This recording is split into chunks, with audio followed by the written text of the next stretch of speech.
Ladies and gentlemen, welcome to the 13th episode of Shot of Nostalgia, where we're doing that deep dive through 1998 Monday Night Raws, pay-per-views, whatever you got thrown at us, we are covering it. We're balls deep into the Attitude Era, my friend. We got Stone Cold Steve Austin, Undertaker, The Rock, Triple H, all of them in their beauty, and good old Mankind too. I'm good old Mike Belcaster, and as always, the host with the most.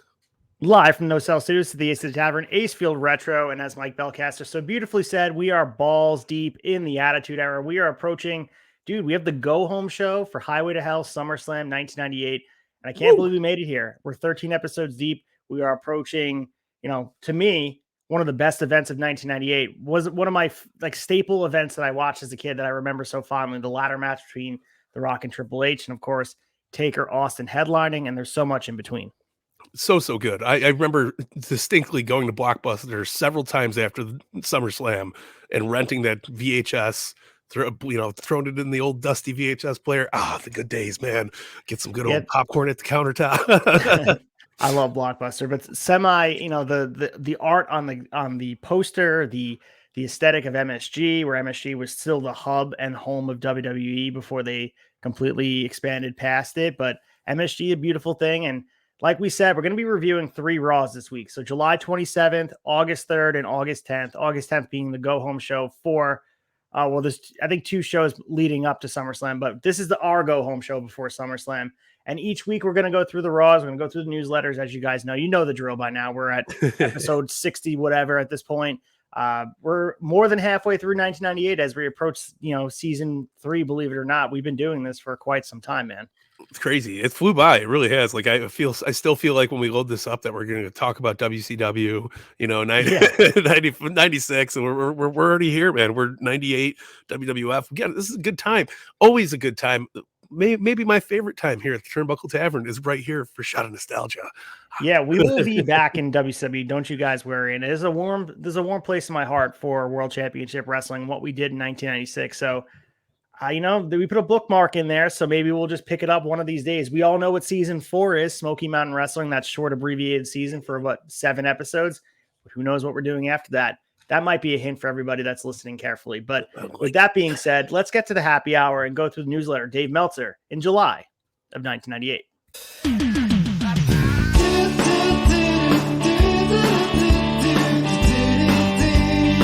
Happy hour. Oh, Bloodline, don't treat the Dusty Rhodes like that, baby. Imagine the Bloodline was around Dusty Rhodes time, 1985, just dominating. It would be great. Absolutely great. They would have been the fabulous, not so free bird. Well, the Head Shrinkers would have been booked dominant like Roman Reigns. Early 1990 WWF, we had the Head Shrinkers, 1993, 1994, the Head Shrinkers being booked like the Bloodline. But, it would have been great. Let's get into the July 27th, 1998 newsletter. And we talked last week about Dennis Rodman and the celebrity effect. I mean, WWF kind of started that. We talked about the past of wrestling. You go to WrestleMania 1 based on celebrity influence. And then you go all the way to the beginning of this year with the build up to WrestleMania 14 with Mike Tyson. So that had an influence on what was going on the other end of things with WCW. So they had Dennis Rodman get involved, but they weren't stopping there. So, Mike Belcaster, this was the most 90s things you can read, but Jay Leno is going to come in to do a match here. And do you remember this point in time in WCW fandom where Jay Leno was coming in on pay-per-view to wrestle in a WCW ring? Oh, I do, sadly. It was quite a thing. Great for ratings, obviously. You're getting a primetime, evening talk show slot to advertise your shit on, as well as getting the host to be on there. They're going to be playing clips on NBC later that night with Jay Leno. Have you seen this? Have you heard about this? I was on WCW's the Spring Stampede. It was really good. But yeah, no, really cool. I was always a fan of the tie-ins, and that was a good tie-in. I mean, we got late night tie-ins going all the way back to David Letterman with Andy Kaufman and all that stuff. So it kind of fits the wrestling mold, right? Yeah, and it really bridges the gap, too, in getting wrestling in the psyche of the casual fan, and that was what Jay Leno did. And I know that the Tonight Shows and Conan O'Brien's and what they do now with John Oliver, all that stuff is not the same level, but going back to cable TV, this was your one-stop shop for, satirical news and And just the way it was presented was must-see TV. Jay Leno and David Letterman, that was their own, for all intents and purposes, their equivalent to the Monday Night War. They were going at it on the late night. 100%, man. So Jay Leno agreed to do the next WCW pay-per-view as a main event participant on July 17th. His appearance had been in negotiation for several weeks. And Meltzer continues to believe likelihood that Leno would do the show was the method to the madness that led to Eric Bischoff having WCW buy a Tonight Show-like set and do what was originally planned to be a weekly deal on Nitro where Bischoff would do a horrible Leno spoof. So we know like the Rodman thing didn't work out as far as the TV ratings. What we're going to see is that it did have some effect on the pay-per-view buy rates, and the way revenue is constructed with WCW and WWF at the time, pay-per-view buy rates were huge into, instilling a whole bunch of financial success into your business. So this was another idea of doing this. Jay Leno, obviously not going to get the work rate. You're not going to get any sort of beautiful, amazing match, memorable thing, but you might bring in those people that will be tuning in. Like, I'm a huge fan of Jay Leno. What could he possibly do in the ring? And get that person to tune in and buy a pay-per-view for $50. Yeah, no, absolutely. So Meltzer continues, the question is, will it gain mainstream publicity? And actually, that's pretty obvious that it will, but will that mainstream publicity translate into buys as it did for Rodman and Malone, who didn't mean one thing for TV ratings, but still drew a huge buy rate? Meltzer continues, wrestling has a long history of finding successful gimmicks and running them past the point that the public cares. If people see Leno coming just a few weeks after Rodman and Malone as the same gimmick, and that match wasn't well received, although people bought it, but they left the show with a bad taste, and at least Rodman and Malone are excellent athletes, the public may blow this off. So he continues talking about the influence that this has. You might be going to the well too many times and too soon. We just saw Dennis Rodman and Karl Malone do their thing. Yeah. Is this too soon for them to be doing the Jay Leno thing? Yeah, I mean, absolutely. That's a very, very big concern, and I don't know. They did seem like for a while they were on a downhill slope of using any celebrity they possibly could to come in, and it's a WCW thing now. You go look back at it. You remember the Malones, Rodmans, Lenos. It's a weird place, but yeah, even David Arquette too. I mean, we also have that as absolutely. well with the title on him. I know that isn't something that people look upon fondly, but they did do that. So they were looking to the psyche at some point for people to be like, oh, out of curiosity, let me turn this on. But we've seen this in the past. We talked about Sturgis. Like we've had other sort of things to get people involved in the show that weren't traditionally wrestling fans. And that might alienate the diehards, but Eric Bischoff wasn't targeting the diehards. Either is Vince McMahon at the end of the day. They're looking to bring in new faces because they know they have the diehards here. And this is the conversation we're still having in 2023. 100%. So we also continue here. ABC World News tonight on 7/17 ran a feature called Inside Pro Wrestling, largely based on its strong cable television ratings. And Meltzer says, with one laughable exception, this piece came off far better than most media pieces as it addressed real versus fake, but came to the conclusion that it doesn't matter. And while addressing the new wrestling catchphrase of no good guys and bad guys, the companies internally, as we all know, continue to market the top stars as baby faces and heels, while Titan says otherwise because it makes a good copy. So they also continue talking about Austin, about being this anti-hero and recognizing that that's where culture is, counterculture, and comparing it where music is to it at the same time. So an interesting thing, we've seen wrestling get blackballed in the media and all these documentaries just making wrestling out to be this sideshow, low level of entertainment that's only for people that are uneducated. ABC World News took a different approach. So you kind of see the scale twisting the other way, not completely to the point where it's accepted, but you see the momentum moving there because everyone, even though they're not saying it, was watching wrestling. So yeah, people were starting to be like, hey, let's normalize this. Absolutely. And you had numbers to back it up. So there was no pussyfooting around it, So Meltzer continues, and the interesting thing that they covered here, he said the whole business of Austin being a unique babyface character is such an incredible bullshit. Austin is still nothing but more successful, modernized version of Ray Stevens or Freddie Blassie as a babyface. But in taking the truism of no good guys, and it is true that Vern Gagne or Bob Backlund style good guy is dead, as perhaps saying something about the American society, coming to the conclusion that people read more into a message that isn't there, and it's really just a few hours a week of escapist entertainment, a soap opera for guys. So Meltzer's kind of critical of Steve Austin. Not critical, but he's not as in tune with how hot Stone Cold is. And we're going to see in a different part of this newsletter, which kind of fascinated me, that he was talking about just the charisma of Stone Cold, the longevity of Stone Cold, comparing him to Goldberg. And he's very obviously aware that Stone Cold is leading the charge of this revolution of pro wrestling, but also notes that there's sort of the watered down nature that when we watch these shows, maybe it's too much on the show of Stone Cold, which when we're watching now, nostalgia takes a hold and we love to see him infused in everything. But Yeah. maybe at the time, similar to what we see with all these baby faces at the top, the John Cena's, the Hulk Hogan's, people start to get tired of it. And it's hard to put it there because we were kids watching it, but I'm curious, someone our age that was watching, like, Stone Cold again? Are we kidding? Yeah, no, absolutely. But I will, to any credit from being a kid, watching my dad really get into it, much like you would see any adult get into another sport like football, soccer, whatever. My dad was off the charts in love with this shit, and probably more excited than I was sometimes. So, yeah, the Stone Cold was for the people. So they continue talking about comparing it with ratings and how hot it was and how it's going to be a multi-million-dollar business going forward, and talked about, for the first time in a while, talking about pulling that curtain back, which was blasphemous back in the day. You go back 5-6 years prior to this point, no one would even talk about it being a work, but they were kind of talking about letting the fans in, talking about scripts and talking about building angles and what goes into it. So very interesting that that was being normalized. And we're only a couple of years removed from the curtain call at MSG, where that was considered just the absolute worst thing in pro wrestling in history, when they came out and a good guy and bad guy, and used to hear stories about how mad people would get if you see a good guy and a bad guy riding in a car together. And just, we're well past that. And 1998 almost seems like the turning point where people are like, hey, it's a show. We know it's a show.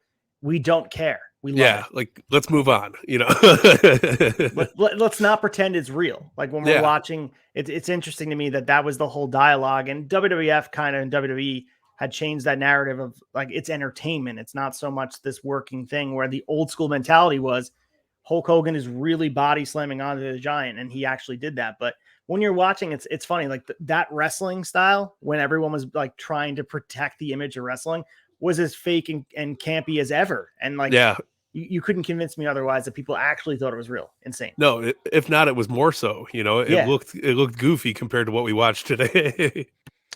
So right now we continue to talk about Brawl for All, and I know you have Dr. Death in hand right now. You have don't you have the Dr. he's Death not. He's still at my mom's. I did take a picture for you, but it was great, man. The beautiful Dr. Death bone cruncher with the red shorts with the Stone Cold Steve Austin skull on them. Yep. And then the white tank top. You gotta love it. Just to give you guys context, Belcaster and I were texting earlier today, and we're talking about the bone crunchers, and we're planning on doing an episode of Fig Night where I come on and we just talk about the bone crunchers from this era, and honestly, my favorite figures, and I have so many of them. But there's the picture right there. You guys can see that or not on audio. You guys are checking out this picture, and this was the peg warmer, because by the time this came out around WrestleMania 15, Dr. Death, as we talk about with the Brawl for All, his whole push got squashed because he got hurt, and also he got knocked out in the Brawl for All, and he was, pretty much dead in the water as far as being a challenger come fall against Stone Cold. Yeah, he became the ultimate developmental talent for your Fig Fed, because he was like, who the fuck is this guy to begin with? So as I was saying about the Brawl for All, Meltzer says, at this point, with 7 matches left in the tournament, it is now to do 1 match per Raw for the next 7 weeks. Based on the original bracket, in the next 4 weeks should be Steve Blackman versus Bradshaw, Savio Vega versus Draws, Dan Severn versus Bart Gunn, and then Steve Williams versus Scorpio. If they did both semifinals, 8/24 in Philly, they could still do the finals at SummerSlam, or they could space it out to a later Raw. There's a possibility of them redoing the bracketing because this is pro wrestling. Savio had a pinched nerve in his neck and has been wrestling, but we're told he will be in the Brawl for All. Draws and Hawk went to a draw, and he continued talking about the other stuff. But he also talks about the marketability of the Brawl for All and thinking it was going to be a staple, which we talk about Meltzer being right all the time. He's dead wrong on this, because the Brawl for All winds up, we even get a Dark Side of the Ring episode on Brawl for All about how hated this idea was from Vince Russo. But we won't see this again. This is a one-off, and we get to cover it here. Yeah, crazy. We also continue to have these training camps, and WWF is doing another one where we saw the entrance of Adam Copeland and a couple of other guys that got their names popped in there. But the training camp this week includes others. So we have guys, most notably in here, Andrew Martin as Test, Christian Cage, Steve Regal, who Meltzer notes is not 100% physically from the effects of pneumonia, will be kept off TV and reintroduced with a bigger push, which we don't see a bigger push from him. We get a guy named Timber the Lumberjack, Rhino Richards, Paulo Silva, and Sean Stasiak. So some names in there. They also talk about a guy named Tarzan Boy, who's a former stripper from Monterey, who is a good worker considering he's only been around for 2 years, and it wouldn't shock me to see them build the WWF Latino show around him as the top star. We don't see Tarzan Boy. I got to do some more research on Tarzan Boy. But yeah, Christian Cage, Andrew Martin, Steve Regal, and Sean Stasiak, guys that are not huge. I mean, Andrew Martin, probably the biggest star out of all of them. Tess gets a really big push the next year. He, comes in as the heavy for the corporation. And I love Tess. I thought his elbow drop was awesome. RIP to Tess, but some good names there. This is the original Performance Center. This wasn't they didn't have Orlando to cultivate this talent. This is their version of it, holding the training camps. Absolutely crazy. We also have the Shotgun Saturday Night Show. Meltzer talks about this here. He says, a correction from last week's regarding the Shotgun Show last week. He mentions the stripper with the giant breasts who did the gimmick with Jackal and Binghamton goes by the stage name of Rachel Rockets. And those were her real surgically augmented breasts as opposed to stuffing with the original word that we got. Meltzer covers that she's done adult video work and magazine stuff. She's ripped her shirt off, revealing a shirt that says "Smells Like Ratings" and did a striptease on the table. Her and the Howard Stern cast of characters were supposed to be on the Meadowlands Raw, but the show ran long. They cut them off. And Jim Cornette made the comment, "Doesn't smell like ratings. It smells like tuna." On Shotgun Saturday Night. gotta love it, man. Just Meltzer covering that in depth. Like, I want to make a correction about Rachel Rockets here, but it's just so funny to me that he's writing that because he wanted to make sure he got it correct. She's a porn star from wherever she's from, working with Don Callis, the Jackal. Crazy. Absolutely crazy. All right, let's get into the August 3rd, 1998 newsletter. And we have this comparison. He goes in long depth about this, and I'm not going to read all of it to you, but he's comparing the business of where it is from 1996, 1997, until 1998 and how hot the business is. And he says, in comparing business, it goes without saying that this year blows away any other year of this decade. The numbers for the first 6 months of the year is compared with the first 6 months of the past 3 years on the board, and there isn't much to add if you can see from the numbers themselves. He said the real comparison for this year is WWF versus WCW. He says WWF has maintained a pretty solid lead when it comes to arena attendance, a figure that WCW nearly closed the gap completely in last year. And in fact, over the last 6 months of 98, both groups were almost exactly equal.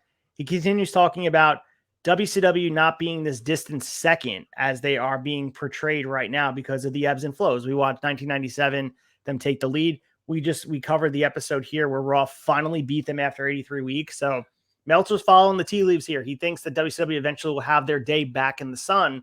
It never quite happens, but he thought there'd be more of a tug of war that maybe we were going to see something a little bit more. And on WCW side, if you follow what happened there with the Time Warner merger and with AOL and everything that went on there, that Eric Bischoff was dead in the water as far as he had no support on the other end. Yeah, no, it was insane, man. Crazy. So he says when it comes to TV ratings, WCW has the big advantage, but again, that is more because it has superior time slots, as Monday is basically a head-up even duel when it comes to neither side having a time slot advantage. Actually, even though it is now losing, WCW does have the edge of getting the 1 hour lead in, although based on what we've been putting in that hour in recent weeks, they don't take a good advantage of that edge, and in recent weeks do so poorly that they almost hand WWF the advantage. It continues WWF's other two shows are Saturday and Sunday, and the ratings are a low priority, while WCW has the Thursday show in a primetime slot with good ratings, even though the show isn't a high priority for them either. So this whole thing on the August 3rd, 1998 newsletter is fascinating because he goes through the buy rates and he talks about all the TV ratings and the amount of people watching and comparing and projecting what would happen.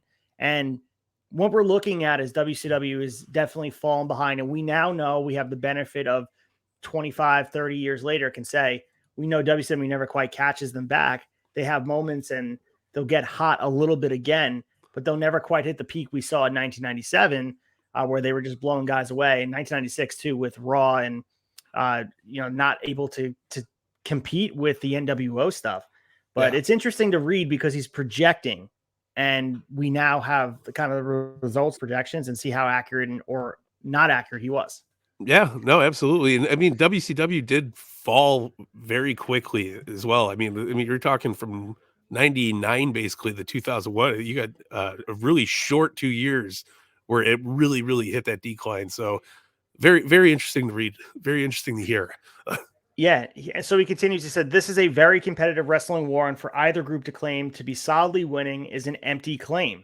He says it's easy to just use the Monday ratings as a barometer over who is winning and losing because it's an easy number to figure out, and a new one comes out every week. Realistically, those are the least important factor for all, except when it comes to ego and perception of how the landscape of competition is going. He continues talking about the both companies' biggest revenue stream comes from pay-per-view, followed by house show revenue. And he says money earned from TV ratings, both in costs paid by their respective networks, and advertising income comes from those shows, runs third for WCW, and maybe even lower for the economic totem pole for WWF behind things like merchandising and licensing products. This is always interesting too, because we see all the documentaries, we see all the coverage of the Monday Night War, and they see the ratings go back and forth. And we have a goddamn podcast for Eric Bischoff, I think 83 weeks, where he takes claim. But he's saying that the TV ratings aren't the be all end all, because even though they are a barometer, they're projecting who's interested in the product. At the end of the day, whoever's buying pay-per-views and who's going to the house shows and who's buying your merchandise, that is more of a clear indicator of who's the hotter product. And yes, WWF was the hotter product, but maybe it was closer than people actually gave it credit for, even when it seemed like the divide was separated, if that makes sense. Yeah, no, 100%. So we talked about Stone Cold being in the TV Guide the last week, but we're going to get another TV Guide episode. TV Guide is going to be doing an interview with Vince McMahon on 7/25 for its August 15th wrestling cover story.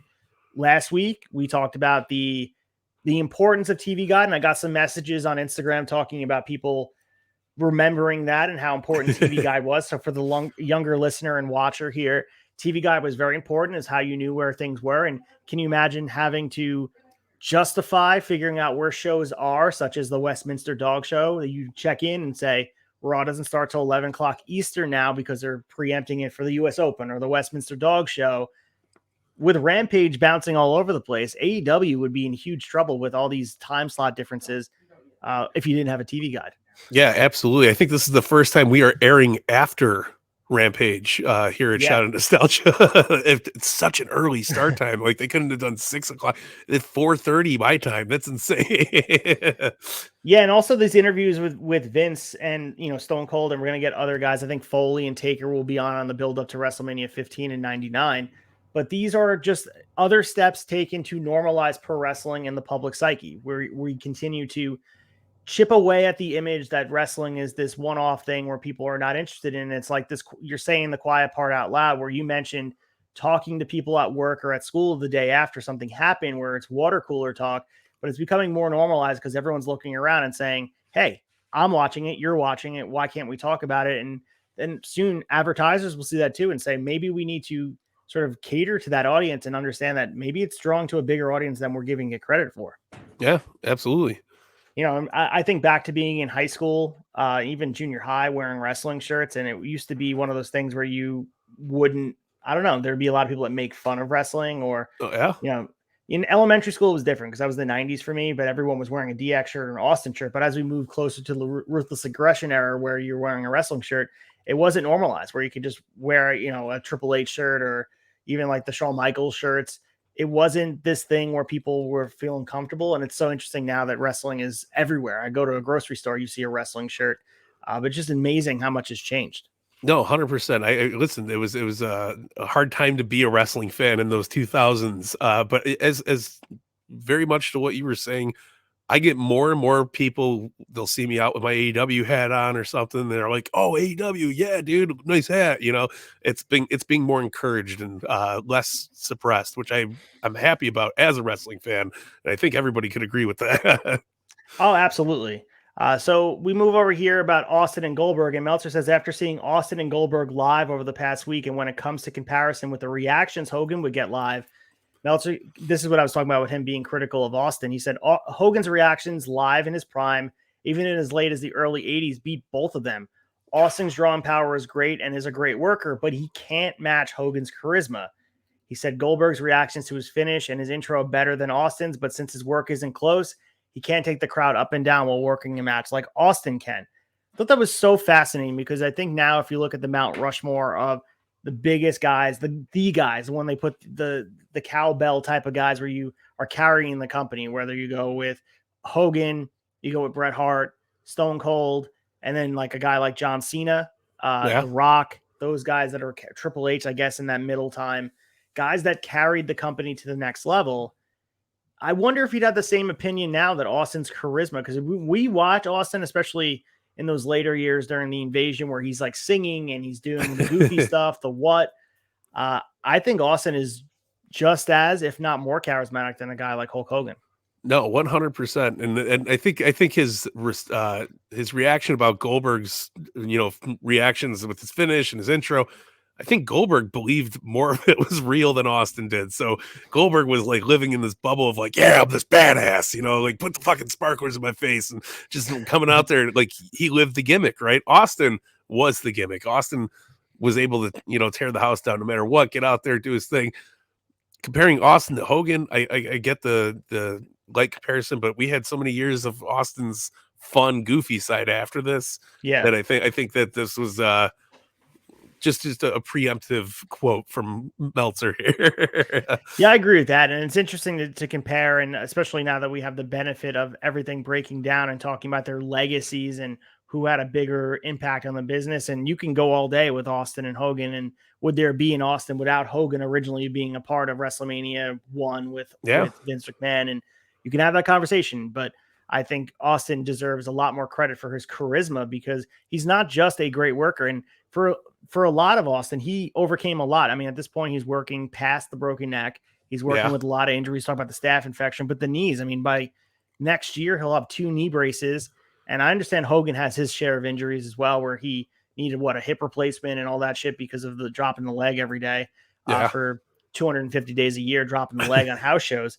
But I don't know. I think Austin should get more credit for the charisma that he's shown on screen as a guy who can be more diverse than just a good worker and a badass. Yeah, and that's another thing. When you think character in pro wrestling, how does Austin not come up in that conversation? In general, and not just WWF, not just WWE, whatever. We're going all across the boards, but Austin is one of the most charismatic people to step into the goddamn ring. I actually posted a reel since the G1 Climax tournament's coming up this summer in Japan.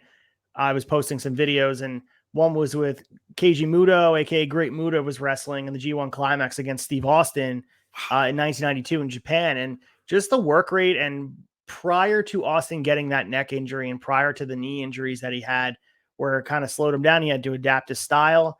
It's so amazing to see the things he was able to do, and he can keep pace with a guy like Great Muta in the ring. And his run in WCW, obviously he didn't get as hot as he became in WWF. That goes without saying, but his work rate can be, and Meltzer calls him a great worker here, and I think we all can agree Austin is a great worker, especially in this era of he gets kind of whitewashed with this whole thing with the lack of work rate. And we've been saying it over and over again on WWF 1998. That's not about work rate, but when push comes to shove, Austin, go to WrestleMania 13 just a year prior to this. He can go toe-to-toe with any of the technical wrestlers in the ring, and I believe that. 100%, man. So we have a letter here from Andy Stoll from Pittsburgh, Pennsylvania, and he had a general question for Dave Meltzer, who he does answer. And I thought this was a cool hypothetical because I never considered it. And he said, I've been thinking a lot about Bruiser Brody lately since it has passed the 10-year anniversary of his murder. He said, I've been wondering what would have happened if he had still been around. Do you think he would have any impact on the Monday Night Wars? Do you think he would have made an impact in FMW or ECW? Would he still be working today? So as you, Belcaster, before I get to Dave Meltzer's response to this, do you think a guy like Bruiser Brody would have an impact in the Attitude Era on either side of whether it be WWF or WCW or even ECW? Yeah, listen, WWF, I could see Bruiser Brody being right in there. It's one of those like crazy ass characters. This was prime time for them to boost up Bruiser Brody, I think. I mean, he might have been a little past his prime, but I think he's still tough. His nails still would be able to work, just much like Vader, much like I think Bruiser Brody would have been very, very important towards the Attitude Era. ECW, man, that's such a beautiful thing to think about. And just if there was one of those what if series for pro wrestling, Bruiser Brody and ECW would be the perfect one, man. That right up his alley. I think he would have done so many wonderful things there, and it would have been badass to see him take on people like Shane Douglas. We could go through the board of the whole ECW roster, but I think putting him in a program with any of their top guys would have been fan-fucking-tastic. So gone too soon was Bruiser Brody, but Meltzer did respond here, and I thought it was interesting because he said Brody would have been 52 years old today if he was still alive. He says it's hard to know if he'd still be around, but with the money flying around in wrestling today, I think he'd probably be at least in a limited form. I believe he probably would have had many more years on top of All Japan and probably eventually migrated to FMW and quit the company as well. Certainly would have worked in ECW at some point and probably would have been a cult hero in that group and probably walked out of that group several times as well. He probably would have gotten a shot with WWF and WCW with the Monday Night Wars the way they were, although his body was already breaking down 10 years ago, so you don't know what his physical limitations would be. And remember, he got over based on being a huge man, and by today's wrestling standards, while he'd be larger than usual, he couldn't get over on size, and at his age, the athletic ability isn't going to be there, so you'd have to rely on his look, which age could take away a lot of his aura and his brain, and he did understand the business really well. Interesting enough, I mean, he does mention the ECW thing. He fits so perfectly there. You mentioned Shane Douglas, but even a guy like Taz or just being bigger than Taz or working Sabu. But I think also, too, if you look at the injuries, I think he fits in this era really well because of the lack of work rate. We talked about it. Yes, at the top of the card, you got a guy like Taker who can work, Foley who can work, Austin can work, but there's a lot of guys that you don't have to work really well as long as you have a presentation. I think it's a lot of what ifs because Bruiser Brody was working through injury, as Meltzer had talked about here, and 52 years old. It wasn't that world. I mean, if it's 2023, Bruiser Brody working 52, yeah, that's possible. We got Chris Jericho working at that age, and maybe with modern technology and stuff, he would have taken care of his body a little bit better. But I think he would have had an impact in some capacity. And I think it would have been on the ECW side. I really think so. And I think the fans would have been very forgiving of the lack of athletic ability or the limitations he had because of just his presence and the aura he brought in. And I know that his death added a lot to the aura because there's a mystery about him. But I think what he carved this path of this, intimidating force in Japan as this larger than life character. And I think that would have had an impact in some way in the Attitude Era. If it anything, it would have pushed somebody else up the card just for having the benefit of working with him in ECW. Maybe it would have made something a little bit better to get to the next level. 100%. Now my head's all in dream matches. I'm thinking Mike Awesome and Bruiser Brody and Masato Tanaka. And, oh my goodness. God. So we have Undertaker on a show in San Diego it's a show called Extra. And we always talk about Taker never talked. He didn't have any sort of things to say about not talking in character. He waited to the last ride because he always stayed in character. I'm not too sure about that. Like that meme that's been going around. You sure about that? You sure about that? A caller called in and asked about Flair coming in. Undertaker wasted no time and was very negative towards Ric Flair, saying that there comes a time for everyone while their time is up, and that Flair's time was up years ago. He continued and said that the exception of Funk, the WWF doesn't have older guys and is on a youth movement and didn't think there was a place for Flair. The opposite sentiments on the same subject were expressed this past week by Jackal in his bi-weekly column, aka Don Callis in the Winnipeg Sun, which is probably the best wrestling column in the country right now because he's a space, talks about current issues, not just the WWF, and his takes on most things are pretty well thought out. Jackal, aka Don Callis, called Flair a person generally regarded as the greatest wrestler in the history of the business. He knew that WCW wouldn't exist today without Flair and how lucrative the lawsuit. And when talking about the potential of Flair coming to WWF, he said, "I smell money." Everyone keeps saying they smell things. I smell money. Like, well, I smell ratings. I smell tuna. So his take in WCW was this was also from Undertaker. They took a guy who was maybe the second hottest performer in the entire business. In the space of a few short months, have turned him into a glorified mid-card performer standing out like a cardboard cutout. He talked about the Rodman Malone match. For Taker to be so critical on Flair, especially a guy he worked WrestleMania 18, a big match, and I think Taker had requested to work Flair, who was on that second run after WCW was gone just a year before. Yeah. Very, very interesting comments here. And I know it didn't have the viral ability to get out there because you didn't have social media. It just kind of lived in that circle in San Diego. You either heard it or you didn't. You couldn't get it passed around from people. So it didn't make its way towards, your way in Chicago, my way on Long Island. It didn't get us here, but it was interesting to see he did say it. And he was talking very negative and he wasn't in the dead man character, so. Yeah, no, and probably really cool. I wish we had archives of old radio interviews and stuff like that, because you could imagine the shit we could dig up. Yeah, I know that on Sirius XM, they have those old Howard Stern episodes that they play. And there was an episode I listened to of Stone Cold on there, and just how fascinating it was. Cause I know that a lot of people talk about Howard Stern, and they think about it as far as the stereotypical low grade humor where it's just the, fart jokes and talking about nudity.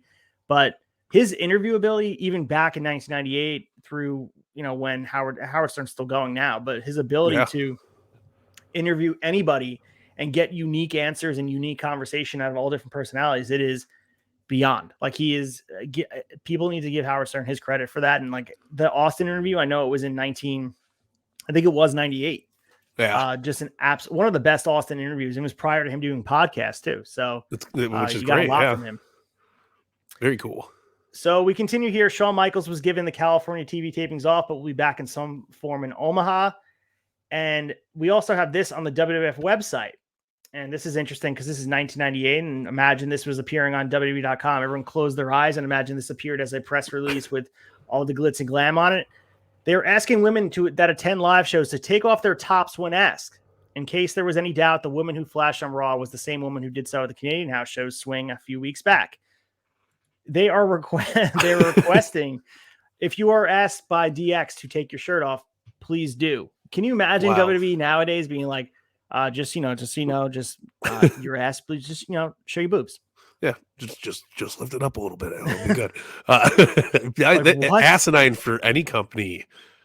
I mean, in this day and age, it'd be like, hey, just imagine if that was on the tickets, like instead of the laser pointer thing. Like, if DX asks, take off your top, it works out great. That's so fucking wild, man. On the website too. Yeah, on the website. Because you had to be tech savvy woman to get it, right? Like only the smart marks were able to do it. All right, let's get to the August 10th, 1998 newsletter. And we finally get the Road Wild pay-per-view from Sturgis, South Dakota. The main event will be Jay Leno and DDP versus Hulk Hogan and Eric Bischoff, which the angle took place 7/29 on The Tonight Show. Meltzer talks about, at this point, Leno doing a wrestling pay-per-view hasn't gotten nearly the publicity that the appearance of Rodman and Malone received in the previous show, limited to some of the entertainment news like Access Hollywood and E-Channel News, and a tongue-in-cheek tale of the tape graphic in the New York Post. So he continues, it is expected that as the week progresses, with the expected hype throughout the week on The Tonight Show, including another taped appearance by Hogan and a video of Leno working out for his match, that the mainstream pub will increase. If you think about just Rodman and Malone, WCW had the benefit of the NBA playoffs and the NBA finals eventually getting there, because Rodman was, a lot of the controversy involved in Rodman, among other things, was him skipping practice for this. So on the sports radio networks on Chicago and even on the ESPN pregame, postgame shows, this became a point of the reporters and anyone involved in the team had to ask the question. So, and anyone, you might get the curiosity. No one's really asking because it's not stopping Jay Leno from doing his job, but you're kind of forced to see this during the Jay Leno appearances on The Tonight Show. So yeah, it would never have the same buzz. No, absolutely not. And I mean, basketball was in its biggest hotbed in, the late 90s, the Chicago Bulls and all that shit going on. No way in hell would Jay Leno garner the same type of viewership than Dennis Rodman or, Karl Malone would have. So this is what I was talking about with Meltzer talking about WCW. We talked about the ratings. We talked about the ebb and flow. We talked about he thought it would be a little bit more back and forth if WCW played their cards right and that their lead wasn't going to end with the 83 weeks. But Meltzer says, despite trailing in the Monday Night Wars, any suggestion that WCW is the number 2 promotion in the U.S., particularly at least this week, is laughable. He said WCW set an all-time U.S. wrestling business record during the month of July, drawing over $4 million on 19 house shows, paid Georgia Dome show, which was not only the company record gate, but the largest gate for a non-pay-per-view event ever in the U.S. So we continue to throw some other stuff here. We got 11 sellouts and 3 others that were close enough to being sold out that you could stretch the term and call them that. I figure with the exception of New Japan, no company has ever done in history. Meltzer says we don't have the complete records from the 80s and is believed in the 80s peak. WWF did have months that topped $4 million, but it was during a time period when the company ran 80 to 85 house shows per month and had 3 different touring crews on the road working almost every night. Continues to talk about how WCW is still the number 1 company. And what are your thoughts on this? Because this is obviously, people talk about post 97, 1998, WCW is dying. But obviously 1998, Meltzer, who's seen a lot of wrestling, thinks that WCW is still in good shape. No, 100%. I think they were still in a good standing position. I don't think the decline necessarily kicked in just yet as Meltzer was writing this beautiful newsletter. But yeah, I mean, this 98 was WCW was still pretty hot. I was watching, I was still, as much as I was WWF, I was as much WCW at this point. I was going back and forth between both of them. They both had awesome toys. They both had a lot of cool shit out there. Great licensing deals, as we were talking about earlier. But yeah, it's crazy. The fact that WWF was doing 80 to 85 house shows in the 80s, that is insane. A month? That's wild, man. Yeah. Well, they had 3 different touring crews, and I guess they were just spreading it out there. And they were doing a lot of house shows, but the month of July had 19. So like they're doing quadruple what they were doing in. Damn, it's crazy, but it's insane. He does say, though, given the quality of the current WWF and WCW products and the only self-destructive nature of much of the current WCW TV, one would think whatever close gap there is between the two groups would at some point wind up with the WWF pulling away. So he was correct there. Yeah. But he doesn't think that has been the case yet. And as you mentioned, they're still hot. I think it's easier to look at the garbage on the WCW side in 1998 with the Jay Leno stuff and a lot of the bad quality. But there's still some bad stuff on the WWF side where it can be, pointing case where we have bad work rate and some of the Taka Michinoku stuff with the Kaientai, Choppy Choppy Pee Pee. If that was on the WCW side, people would be looking at it not as fondly. I think WWF gets a lot because they wrote history because they're the victor. You know what I mean? Oh, yeah, 100%, man. So we have the stunning knockout of Steve Williams.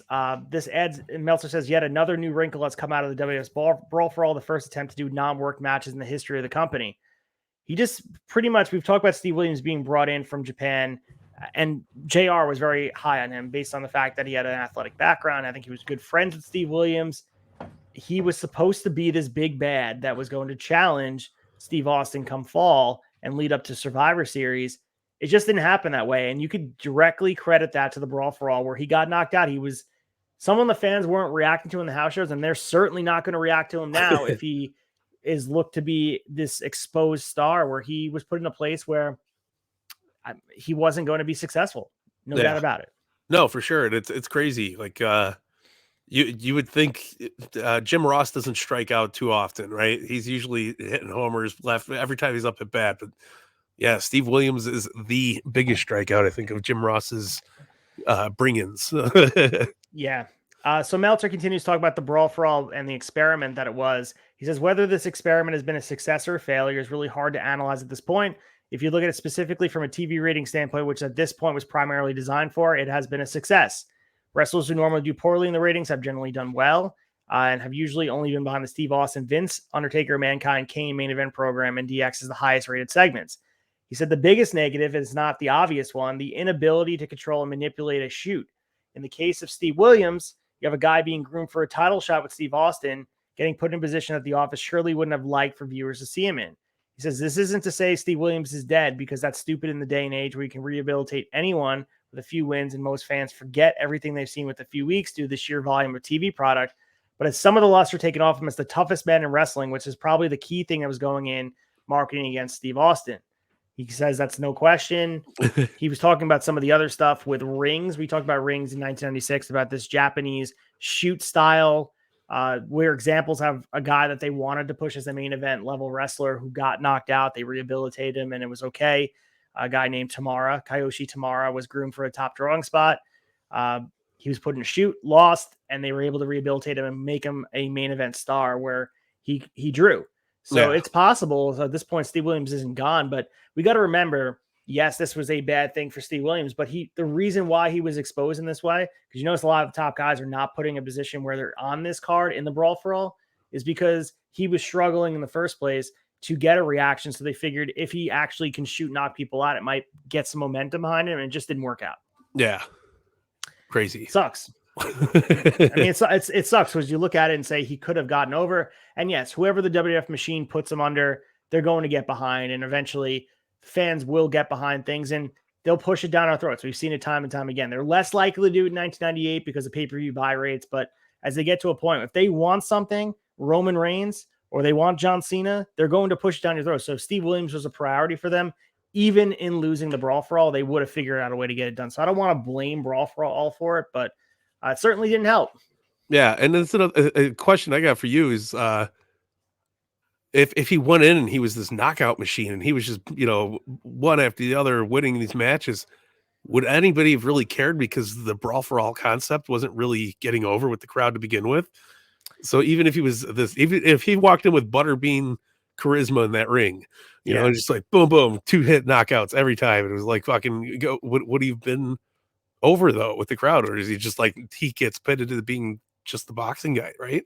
Yeah, I agree with you. I don't think it would have added this lore of him. I think it would have helped him where he at least would have been that guy where they could say he was this tough guy who got through these. And it doesn't have the same effect because, like we were talking about, wrestling is a work. Everybody knows it's a work. So when you have a guy you're trying to book as this legit tough guy on a show with legit tough guys that are in work matches, it doesn't have this bearing. The same success is not being placed on those guys that work these matches. That okay, cool, you knocked a guy out, but can you beat up Stone Cold? Can you beat up Stone Cold?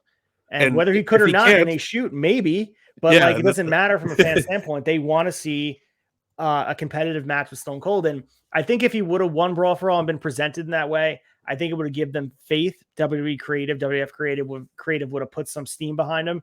And I think he would have been similar to a guy like Earthquake being fed to Hulk Hogan. I think Steve Williams would have been fed to Austin. Do I think Steve Williams would have won the title? No, I don't think he would have been the guy. But in the Attitude Era, you don't know. Like, you don't know what would happen. It's a butterfly effect situation where if Steve Williams was this guy who impressed everybody on this Brawl for All run and he was this knockout guy that they thought he could have been, maybe he would have been primed up, or they gave him a title run for a quick, reprieve from Austin not being, having to chase instead of giving it to a guy like Kane. You know what I mean? Like, but I don't know. Like, that's neither here nor there. I think Steve Williams got a bad shake because in Japan, he was presented as a badass. And if they present him that way, he could have been awesome. But you could say the same thing about Vader. Like, it's the same thing. Absolutely.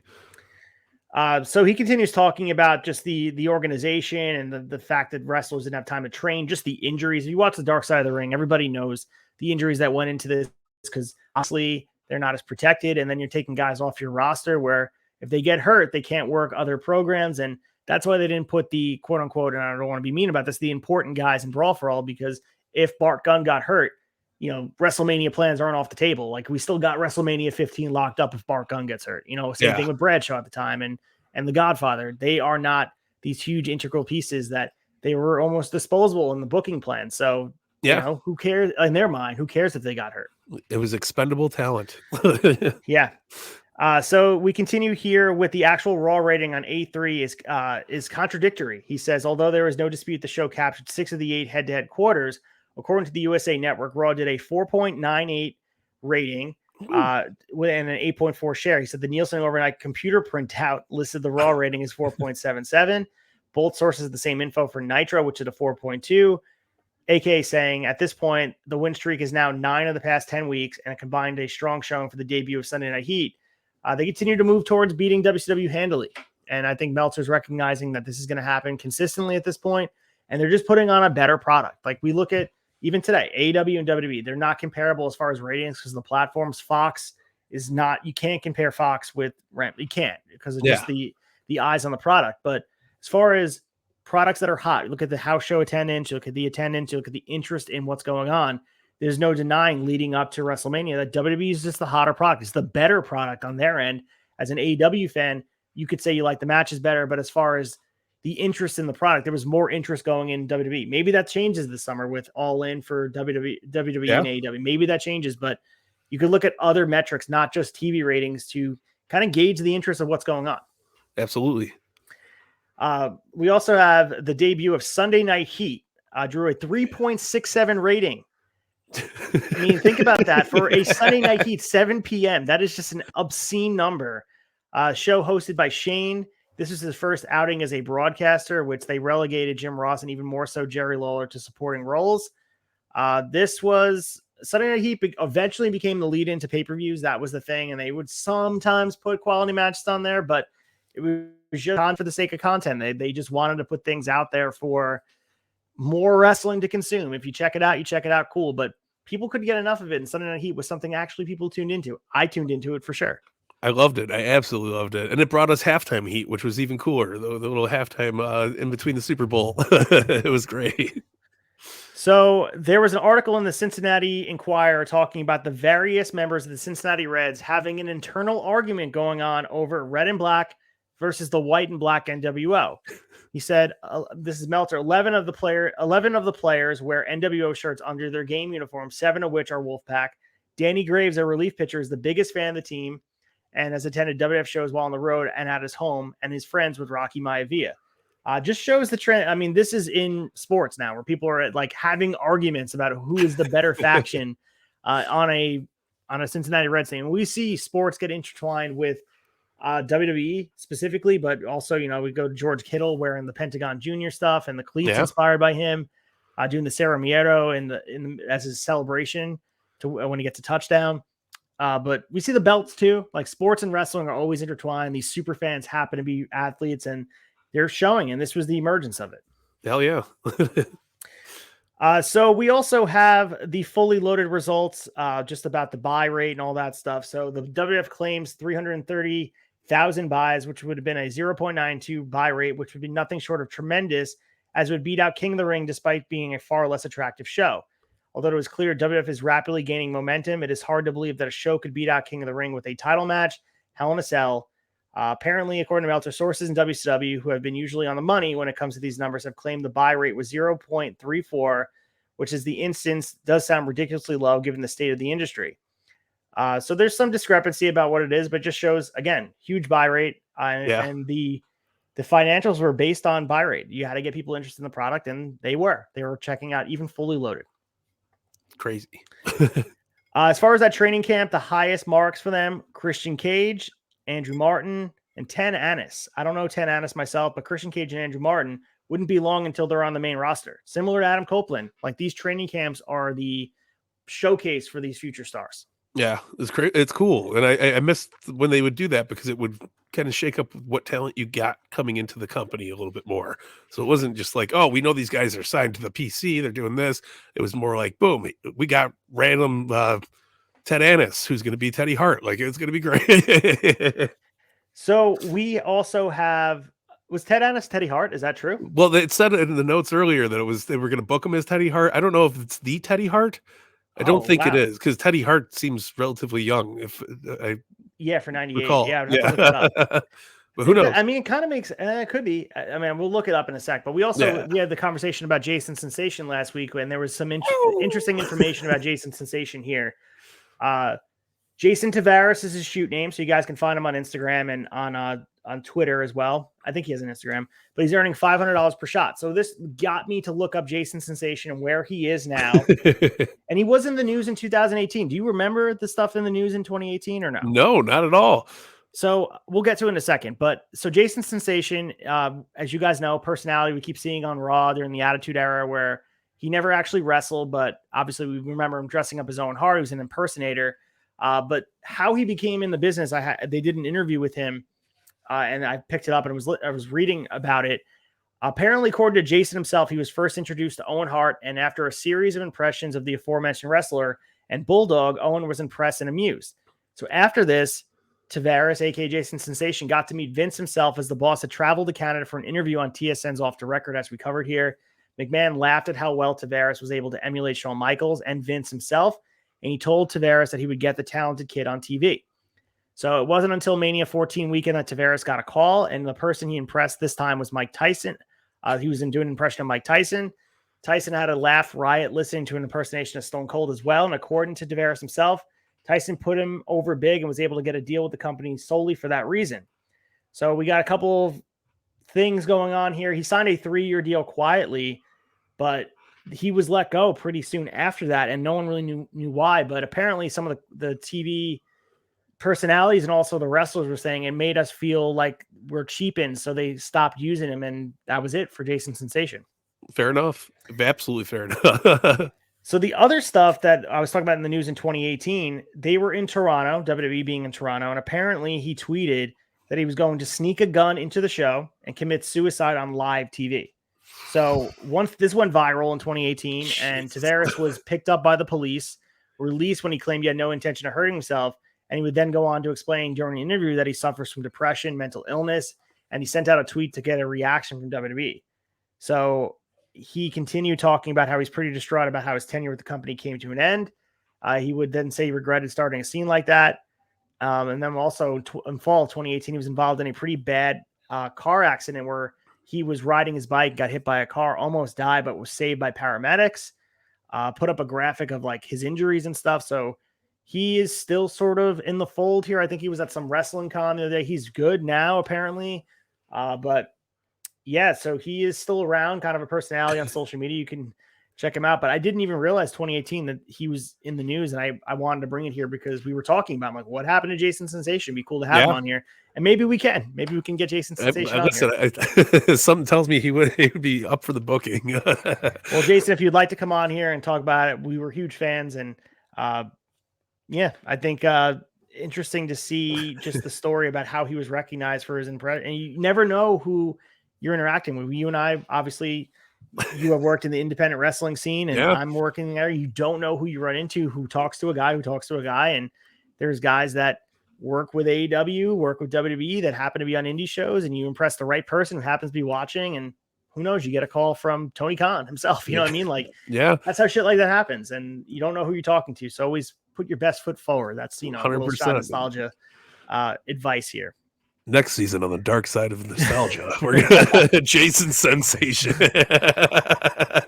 All right, so just to finish this up here, we had to show how much times have changed in Montreal. The New Age Outlaws got bigger babyface reactions than the Quebecers. Jacques Rougeau is only being used in Montreal, and Rougeau did the job in a triangle match against the Outlaws and Kama and Mark Henry. Pierre is at home waiting to be repackaged. Val Venis claimed that he scored more times in Montreal than Maurice Rocket Richard. Yeah, so in Canada, obviously wrestling is very popular there, but it's interesting to see the gauge of the Rougeaus, who at some point could sell out a building, you know, were not getting as big a reaction as the New Age Outlaws. Wrestling has taken over to a point where the Attitude Era is, man, it's everywhere. It's crazy. So that's it for the newsletter. That was a big one this week. Let's get our fix. Talk about Raw from July 27th, 1998. Get your fix.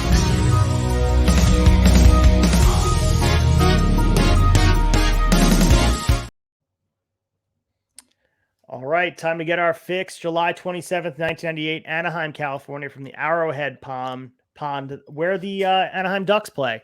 Our current champs right now, Steve Austin. He won it back on 6/29/1998 following losing in the first blood match against Kane. Our IC champion is still The Rock, won it back on December 8th, 1997. Our tag champs are The Undertaker and Steve Austin, won it back on July 26th, 1998.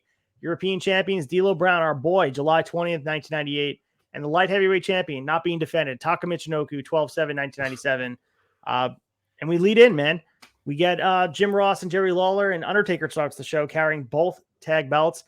Gotta say, this might be the best version of Taker's music with that guitar. And man, it is epic. And eventually they add the Ministry like laughs in it for next year. But just the guitar and the metal version of this theme, it's such a great presentation. I love Taker in 1998.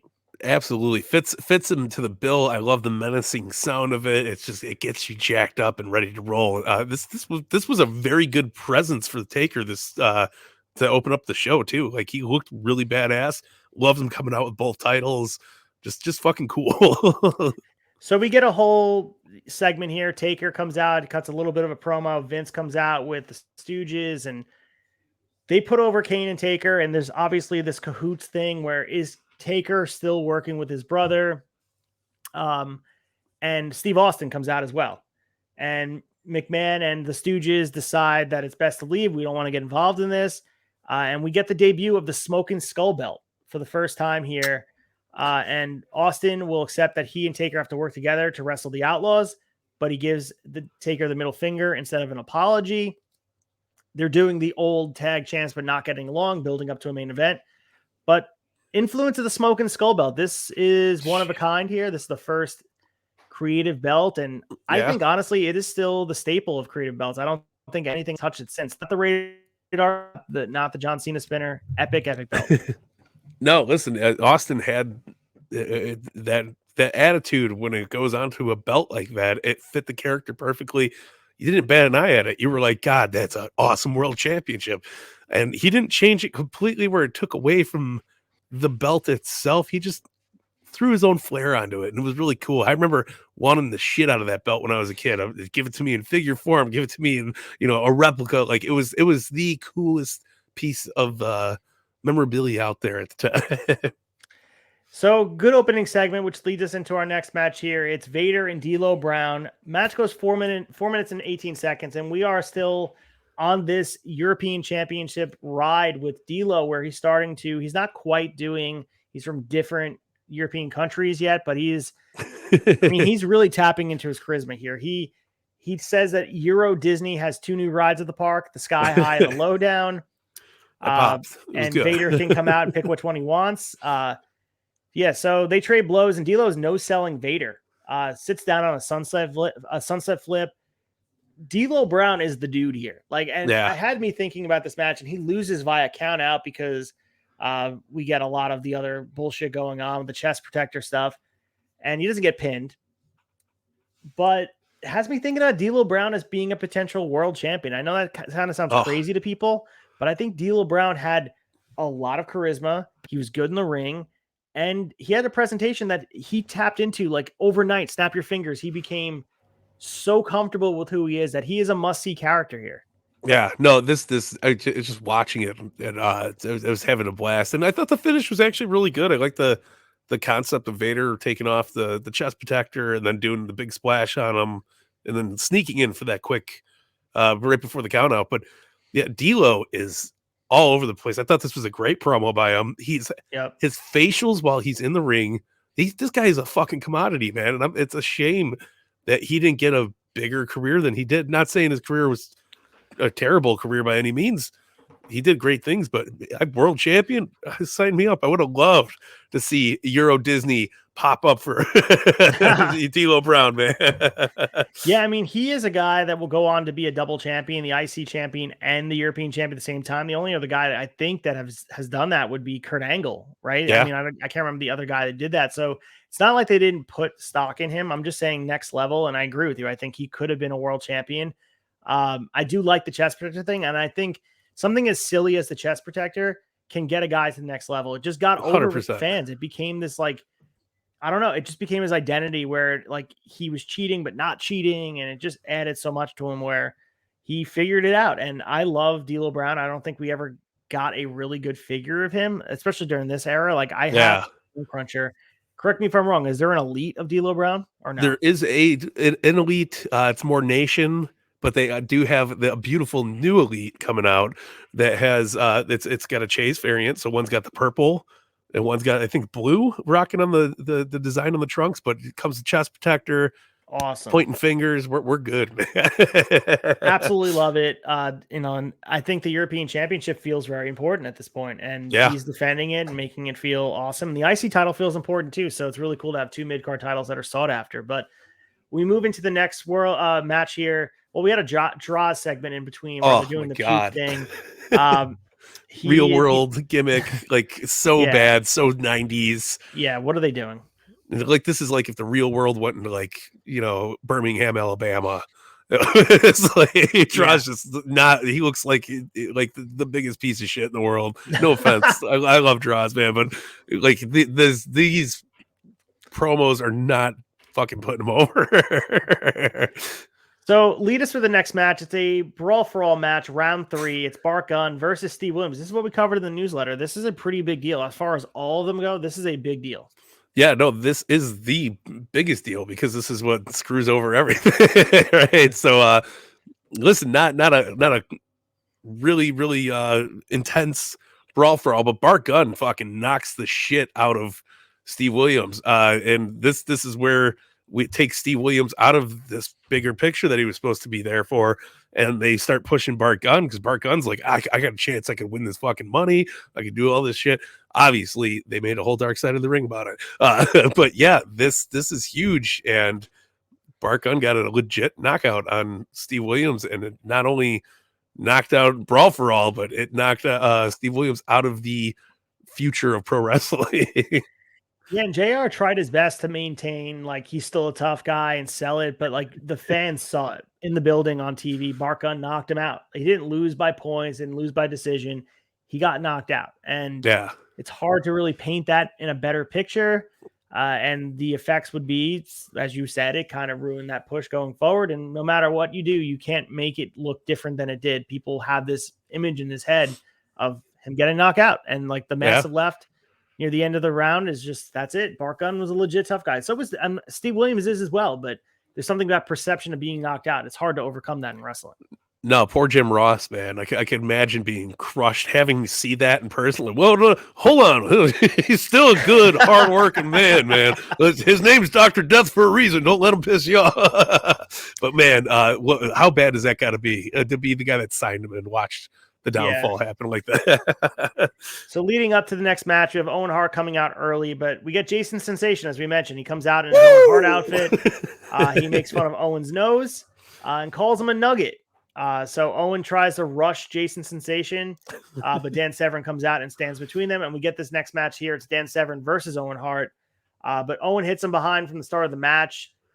They go back and forth for a bit. Owen grabs a Dragon Sleeper, and we saw him at Fully Loaded in the Lions Den the Lions Den match with not Lions Den. It's the Heart Dungeon. The Heart Dungeon match. Same thing. They're gonna do the Lions Den match at same thing. Same shit, but, different setting. Absolutely. Less wood paneling. That's less wood paneling is correct. And you're going to be doing the Lions Den at SummerSlam. But anyway, he grabs a Dragon Sleeper. He's very submission based here, going back and forth with Dan Severn here in a really good way. But DQ is the ending here. So we get a lot of shenanigans at the end of the match. Steve Blackman comes out. He gets the DQ here. Owen gets the win. And the refs are trying to separate both Blackman, Dan Severn, and there's build-up here. And eventually Ken Shamrock comes out too. So we get a lot of different things going on. Guys that kind of fit together, the Severns, the Shamrock, the Blackmans, and Owen for that matter with the submissions, all involved in a program. But the fans are not really reacting to it. 53 seconds, by the way, not a long match. not even a sneeze. That's insane. So after the break, Michael Cole is confronting Ken Shamrock, and he gets pushed into the chain link fence. Ken Shamrock is pissed off, and that's going to be further buildup. We're going to get Owen Hart and Ken Shamrock continuing a program, and we'll see what happens with Severn and Blackman going forward. But that's something is brewing. Yeah. We lead to the next match here, and if we were drinking for DQ finishes and countouts, we'd be just hammered by now. The next match here, Farouk and Too Cold Scorpio, taking on the Disciples of Apocalypse, 8-Ball and Skull with Paul Ellering in their corner. Lead us through this match and tell us about this. Yeah, listen, there was not a lot going on. It wasn't terrible, though. It was cool. I love seeing Farouk and Scorpio getting together. I hate DOA. We know this very much. The Paul Ellering thing, I'm out of it, So but yeah, it was 3 minutes 23 seconds. It was ended with DQ. It was all right. Bradshaw just bumping and grinding, man, beating the piss out of people. Gotta love it. Yeah, with Bradshaw getting involved, this is sort of the entry level into the Acolytes. We're getting a lot of Farouk and Bradshaw entering together, and it won't be long until they're teaming together, which they probably didn't know what they had. Maybe they thought they had something special with Farouk and Scorpio, but they really have something special with Farouk and Bradshaw. And who would have thought the comparison? Two very tough guys. Farouk, a former football player that had played big games in college football, and Bradshaw, a legit tough guy. Yeah, teaming up, and they probably threw them together, threw it at a wall, and see what stuck. And it wound up being the most memorable things of both of their WWE runs. I mean, aside from the John Bradshaw Layfield stuff, as far as tag stuff, that was their most memorable partner. No, listen, I hold APA and the Acolytes way above JBL's world title run. Like, that was my favorite entity of JBL, and Farouk for that matter. I thought they were fucking fantastic. Great comedy, charisma. They had charisma. They were great, man. They were fun together. And this is the birthplace of it. And so you get to kind of see that, which is that's one of my favorite things about what we do here, is going back and watching these moments take off. So we have a promo here with The Rock, and he's just, hyping up the IC title match, which is coming up next. And he's in a triple threat match with both DX members, which he references. We get the Warzone entry, and they do the whole pyro again. But we lead into the first match here, and it's X-Pac with Triple H with China in his corner taking on The Rock for the IC title. So this was, again, interesting because there is a lot to be said about triple threat matches, and there is no DQs and no countouts. Typically, this match somehow ends up in a countout, and this is a cheap finish that kind of takes a little bit away from this match. 6 minutes and 54 seconds, but Triple H gets to the mic before the match and says it's his birthday. X-Pac and Triple H treat this as a handicap match from the start. They're, obviously there's going to be a decision that has to be made that the IC title is going to go on one of them. There is some dissension coming in here where he goes for the pin, Triple H goes for the pin, X-Pac pulls him off, and there's some dissension here where The Rock is now given the benefit of both these guys kind of getting into each other's faces, and Triple H gets the X Factor. Triple H pulls X-Pac off the cover, and then the argument between DX comes to blows while Rock rolls onto the floor, grabs the IC title, leaves, and they count him out. Like, you can't lose a triple threat match by countout. That's just never in the rules. So ridiculous. It made no sense. An absolute cop-out finish. What they should have done is just have X-Pac be pinned. Like, that was what should have happened. And we'll eventually see a lot of that story with DX because both these guys, there is a lot of dissension between DX eventually throughout the years where Triple H and X, but there's a competitive nature to it. There's an easy way to do this that doesn't make a mockery of a triple threat match, in my opinion. Yeah. No, I listen, I do like the pull-offs when they're doing the covers, like Triple H pulling X-Pac off, X-Pac, no, fuck that, you're not winning, I'm winning. That tells good story. I hope we see that with the Four Pillars match. I want to see that kind of intenseness. No, I need to win. But besides that, shitty cop-out, weird finish. But The Rock just said, fuck it, I'm out. Going to Hollywood. I'm done. Take my Next belt. match, we're not going to spend too much time here. It's Brackus defeating Jesus Castillo. Castillo was here to do one thing and one thing only, and that was to take a spine buster. 53 seconds, and I think this is the last and final time we see Brackus, despite the squash match. So, not great. Not great. Like a Wardlow match. Yes. But Brackus is not Wardlow, unfortunately. For everybody. So in the back, we get Yamaguchi-san's wife. She's taking a shower at Val Venus. So this is building up to a little bit of the choppy pee pee stuff, which I'll let you cover the next match here. It's Brian Christopher, aka Brian Lawler, aka Grandmaster Sexay, taking on Val Venus. We get Scott Taylor in his corner. But the story here is before the match, not even the match. It's before the match. We get the whole cold cut meat on the top of the ramp and a lot of imagery here. Yeah, we get the Kaintai charcuterie board, rocking and rolling, but they're not playing around. They get they roll up in the ramp. They got the sausages out. They got the samurai sword. You know what's coming. We're getting choppy pee pee sooner than later. But besides the fact, this was a fun Val Venus. These short matches feel very full, and that's something I will take away from what with our WCW time to now, because this was a fun match. Brian Christopher, I remember him being good. I don't remember being as good as he was here, but we get Taka Michinoku out there. He helps Val Venus. Yamagachi-san's getting all fucking crazy, and the Kaintai challenges them next week. And they're going to choppy the pee-pee. But it's super awesome. It was good. It's short match, 2 minutes, 13 seconds. Obviously, Val Venus, hello, ladies, gets the win. So I'm liking it, man.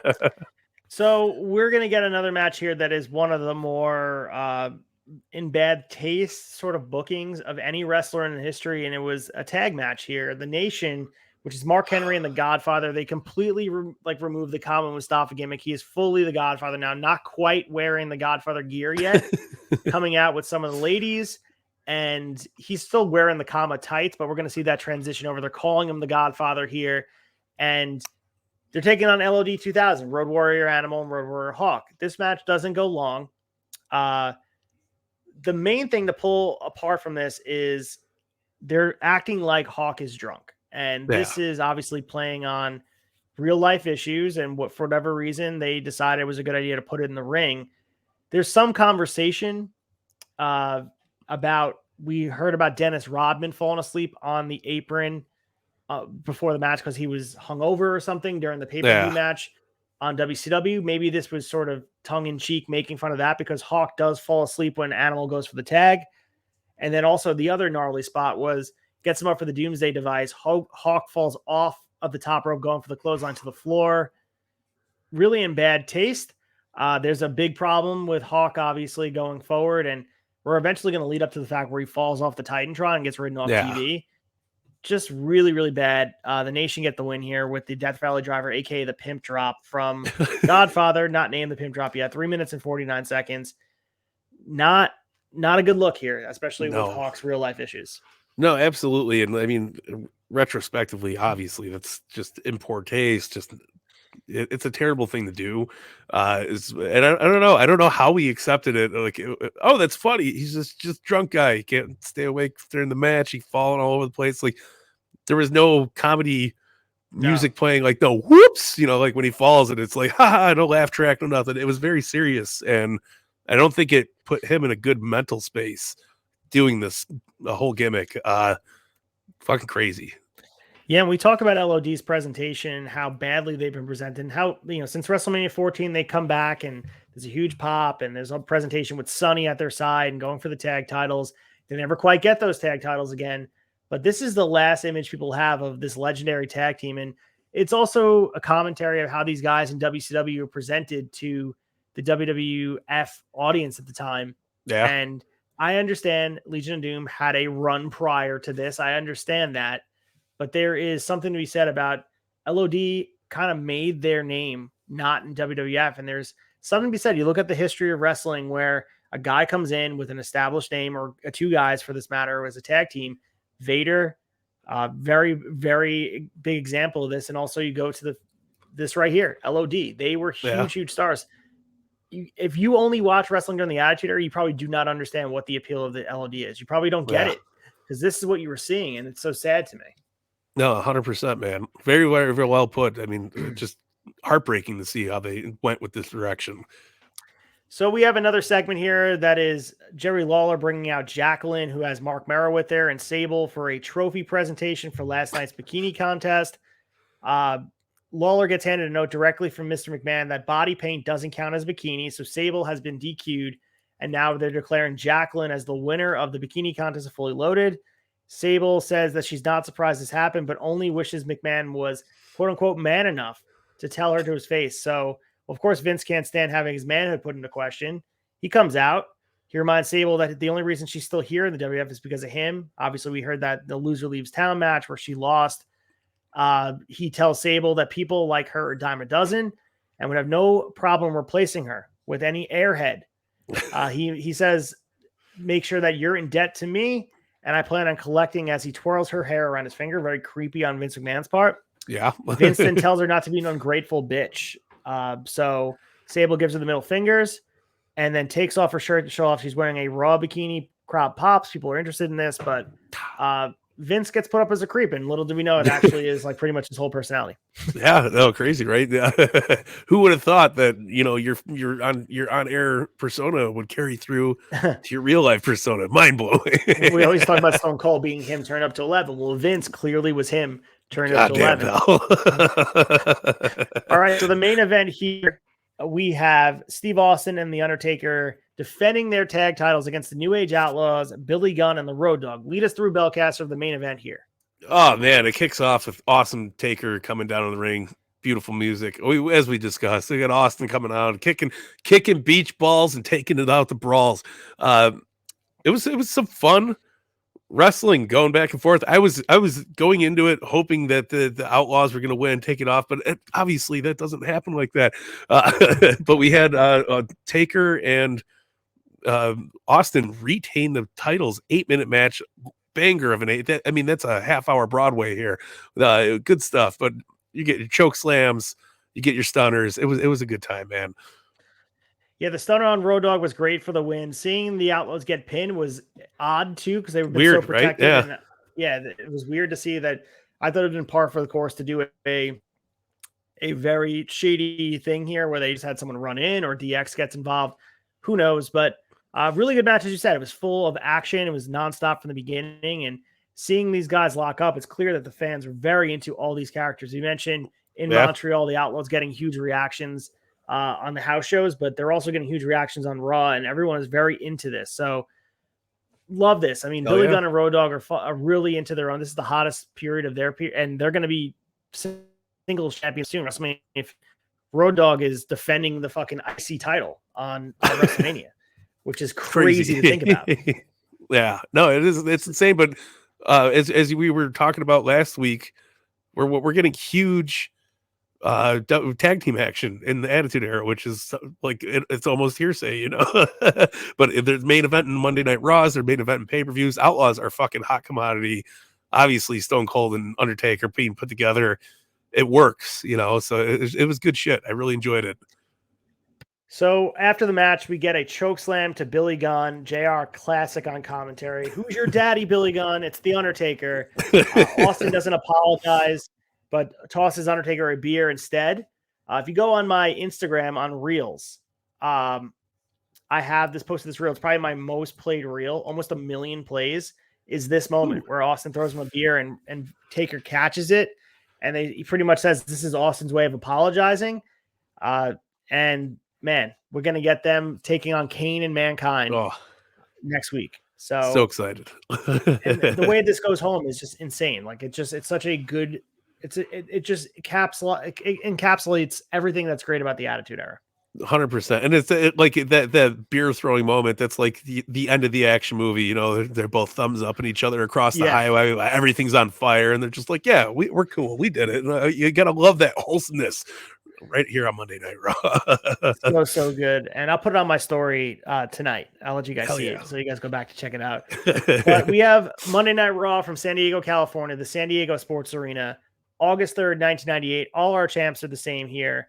And we open the show with the Nation, and they're heading down to ringside to begin the show. JR and Jerry Lawler remind us The Rock and Owen beat Kane and Mankind at Sunday Night Heat to get a shot at Taker and Stone Cold and the WWF tag title. So main thing is we're not going to be covering Sunday Night Heat here, but we're going to be mentioning when it's applicable. Sunday Night Heat becomes pretty important canon. If you don't watch Sunday Night Heat, you're missing out because it's having influential storyline on the Raws coming up. So they're making it important. You know, I beg AEW to make Rampage a little bit more important to watch. Taped or live doesn't matter. It just doesn't feel important. Even Sunday Night Heat in the Attitude Era felt like you must see it or you're going to miss context. Yeah, no, they put their pedal to the metal when Heat came out. I remember that there was a lot of big names on it originally, and I think having it as a device to be an extra hour or half hour for a pay-per-view, like the start, you know, the pre-show, that it worked out so well and it made it a hot show to watch. A little hard to do with, you know, Rampage being on a Friday, but I'm all for a pre-Rampage, you know, pay-per-view. Throw that shit out there. Let's do it, TK. So Rock gets on the mic and he's saying, I want to have the match right now. And it doesn't look like they will accept the challenge. Instead, we get Commissioner Slaughter coming out to the ring. Rock continues to say, Austin and Taker not coming out as a sign that they have forfeited the match, and he demands that, you know, Sergeant Slaughter gives them the tag titles. And he actually says, take your 75-cent shirt back to the dressing room and bring me the tag belt before The Rock lays the smackdown on your candy ass. And then we get Austin's glass break when the fans go absolutely wild. Taker and Austin come out together to Austin's music. They have the tag belts with them. Austin gets in the ring all alone, gets beaten up by the Nation. Undertaker gets distracted by his brother Kane. And then Paul Bearer pushes him back in the tunnel. And as Taker goes after them, Mankind comes out of nowhere and attacks Taker. This sort of creates more distension between the both of them because we thought they buried the hatchet. We thought they're cool. They're coming out together. But with Kane, now Austin's in the ring getting his ass kicked. He's like, where is Taker? You were just behind me. Now I'm getting my ass kicked. Austin gets out of the way a little bit. He lands a Stone Cold Stunner on Owen. And then he nearly gets a Stone Cold Stunner on The Rock. But we get the classic. He gets him, pushes off his back, and then Rock gets under the ropes and retreats. Great opening segment. Lawler continues to stir the pot a bit, you know, the conspiracy with Taker and Kane, that there's still something going on. And despite the apology, we still have these issues that are leading up towards SummerSlam. And man, what a fucking segment to open the show. Right? No, it sounds like an ending of Raw. Like we're kicking off the way we end it, like with just pure chaos. You gotta love it. Love the storytelling advances here. Just good shit all around. So for some reason on Peacock, aka the W Network, whatever you want to say, they took out this next match here, but I want to cover it. It was Golga with Sable defeating Mark Marrow with Jacqueline, 3 minutes and 11 seconds. So I went back to the 8/10/98 newsletter just to get the information about Golga, aka John Tenta, coming out to this match. And I'm not sure why they cut this out, but I'm going to read this to you and you tell me why. So Golga with the oddities, now managed by Sable, came out, beat Mark Merrow with the old earthquake splash after the giant Silva gave Merrow a chokeslam. Silva and Kurgan came out in tuxedos singing There She Is, Miss America, as Luna came prancing down the aisle. Melcher says they seem to be setting up a future Luna versus Jackie program. Sable seemed really uncomfortable trying to sell her new role. The idea behind it is twofold. Apparently, they feel Jackal has a big-time potential as a manager and feel this isn't the group to put him with. And the new deal for Sable is to be like a high school movie character, and everyone could probably relate to this in real life, where there's a pretty girl who are bitches and there are pretty girls who are nice, even to the unpopular guys. Anyway, I get the impression someone who scripts this stuff saw something about Married last week, and this was a result. It didn't seem to be a good fit. Not sure why they cut this out. I really don't. It's not like anything crazy happened. Yeah, it's very weird. I don't know, but the WWE editing system for all this past content has been all over the place since they started doing it. So who knows? It could have came down to Golga wearing a fucking Cartman shirt. You just don't understand why, but. Now, after hearing you read all that, I'm just picturing Vince Russo like, man, I went and seen the best Farley Brothers movie, man. We're going to make this great Sable. You're going to get a load in your hair. You're going to drip it up. It's going to be great. Bro, listen. So, yeah, I don't know. Very interesting, though. Very interesting why they pulled it. So we lead into the next match here. It's a brawl-for-all match, round 3. Not much to talk about here. The Godfather defeated Scorpio, and Godfather got on the mic prior to this, and he gave Scorpio the chance to take an ass whooping or spend the night with 3 of his hosts. So they're trying to do some of the Godfather stuff, which we would see pre-segment of when he's the IC champion and all that stuff, which was awesome. Round 1, it goes 3 rounds. Round 1 was a size advantage. Godfather landed more blows. They got to each corner. Round 2. Godfather leads 10 to nothing. And in round 3, we just get a takedown. And Godfather blocks Scorpio, and they end the 3rd round and the match. So no knockout. Fans are just quiet during this match. Not much to see, but Godfather gets the win by decision. Yeah, that's another reason why Brawl for All did not kick, because the rules were too much, man. This is we just need 3 rounds, first to knockout. That's it. You don't need these takedowns and shit like that. It's confusing. And then the fans in the crowd, they don't give a shit. I wouldn't give a shit. Lights are off. Let's go, go grab nachos and fucking beer. Like, what do you do? So we get a New Age Outlaws promo in the back. Michael Cole is interviewing them, and they pretty much just hype up this next match, and they do all their normal stuff. And if you don't like that they're going to get their tag belts back, they tell you to suck it. We lead into our next match here, the New Age Outlaws. Billy Gunn, the Road Dogg, taking on Kane and Mankind with Paul Bearer. And this is still a main event story. Like, this is very much involved in the main event stuff. Lead us through the match, Belcaster. Tell us what you liked about it. What did what didn't you like about it? No, listen, I'm loving the camaraderie from all these huge names here. I mean, the Outlaws are over as fuck right now, and so this is really cool. Mick Foley just running shop, doing a lot of work, man. It wasn't a long match. Good back and forth, though. Obviously, you gotta love just how good the chemistry is here between all 4 guys. Really is. You get those beautiful cactus clothesline to Road Dogg. Love Mick Foley. The goddamn chair shots. Concussion City, man. Gotta enjoy the shit out of it. But not a lot going on. Outlaws Kane and Mankind got the win over the Outlaws. And it was under 6 minutes, so it wasn't anything too crazy, but those goddamn chair shots, man. Who did Road Dogg piss off? He got pinned with the stunner last week, got pinned with the tombstone this week. Obviously, they're seeing him as the weak link. He's getting pinned in these matches, but 5 minutes and 20 seconds, really fun. I thought this was really, really good. Yeah, no, you can't have a bad time with any of these 4 being out there, let alone all together. So they replay Road Warrior Hawk's embarrassing moments last week where he fell off and he was impaired. Clearly, I guess everyone watching this would know it's not a shoot because they're showing it on replay. And this was a work, or if it was a shoot and wasn't a work, they would ignore it. But we do get this again. Road Warrior Hawk taking on Jeff Jarrett. Had some good day. He straight. Road Warrior Animals nowhere to be seen. And Hawk runs through Jarrett to start, as you would normally see, the flying clothesline. He connects, and Jarrett treated as just another move. Jarrett does go to the corner charge, and we get some involvement with Tennessee. Tennessee leaves. We're going to get the belt off. Hawk comes up behind, lands a reverse neck breaker, gets a pin. So 2 minutes and 30 seconds. Hawk gets the win here after everything that went down. Yeah. Was this supposed to make it better? Exactly. Like what? So afterwards, no River Animal comes out. He congratulates Hawk on the victory, and then Southern Justice comes out right behind him. And Jarrett and Tennessee Lee are arguing too. So Southern Justice, aka the Godwins, jumped LOD. Meanwhile, Droz, who is usually an LOD 2000 ally, comes out. He evened the score by attacking Jeff Jarrett. But we get a lot of Southern Justice stuff. Are they moving past this Hawk drunk stuff? They're trying to. Maybe they go back to it.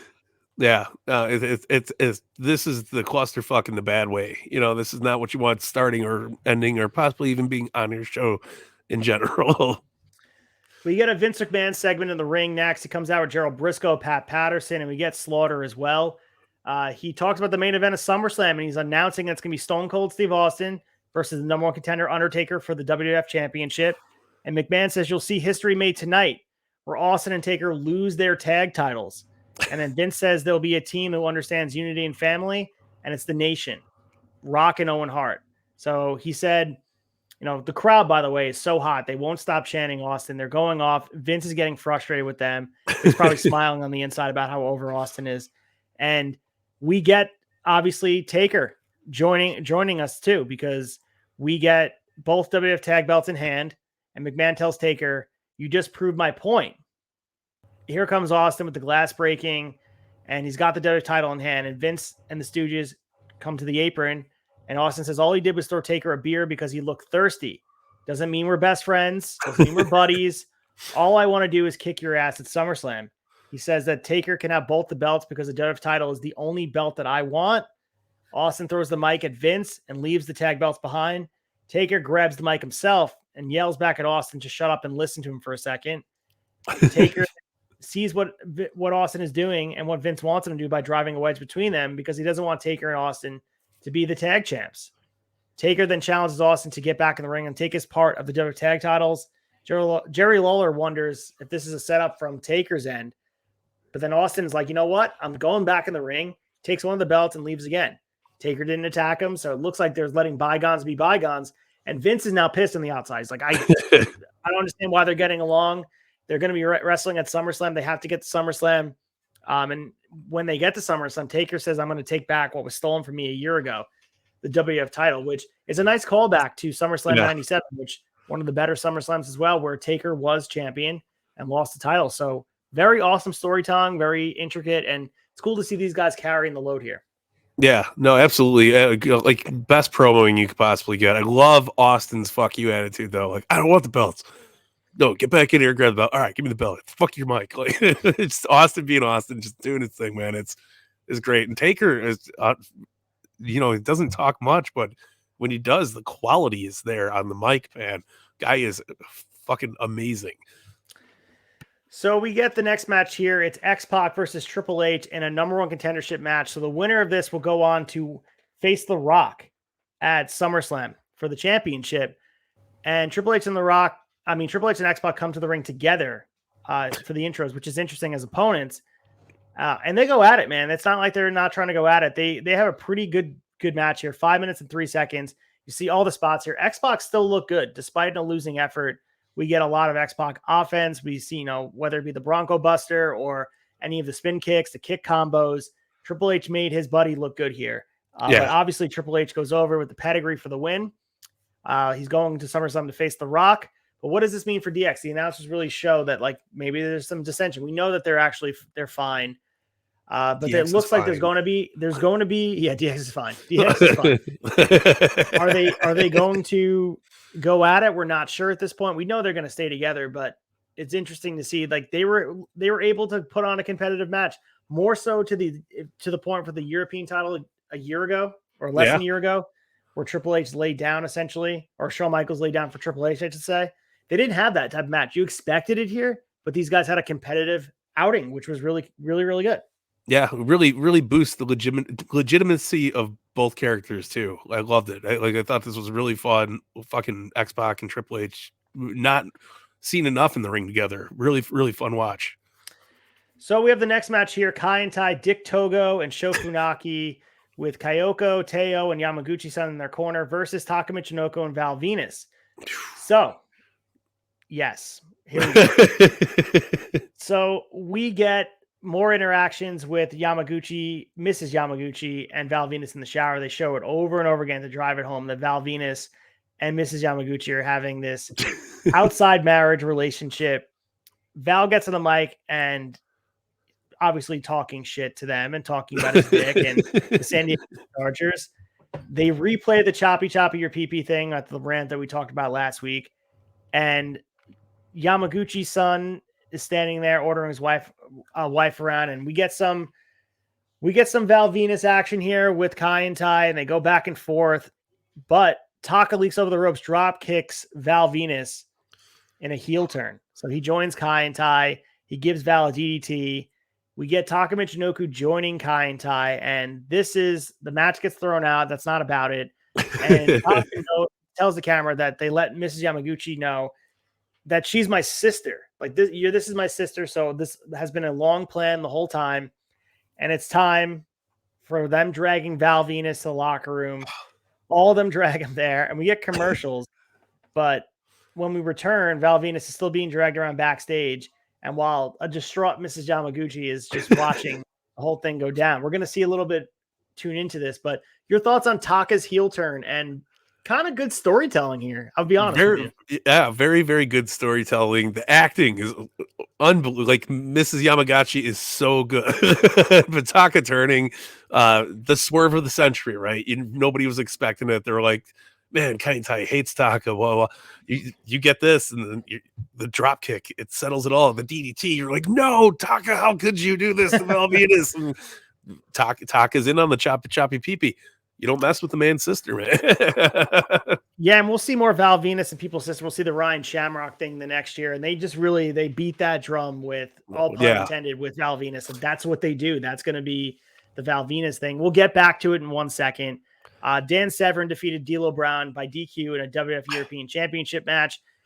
This was interesting as well, where Dan Severn's still being presented in a good way, but the DQ gets involved because we get Ken Shamrock coming down, throws D'Lo out. Throws D'Lo and Mark Henry to the steps.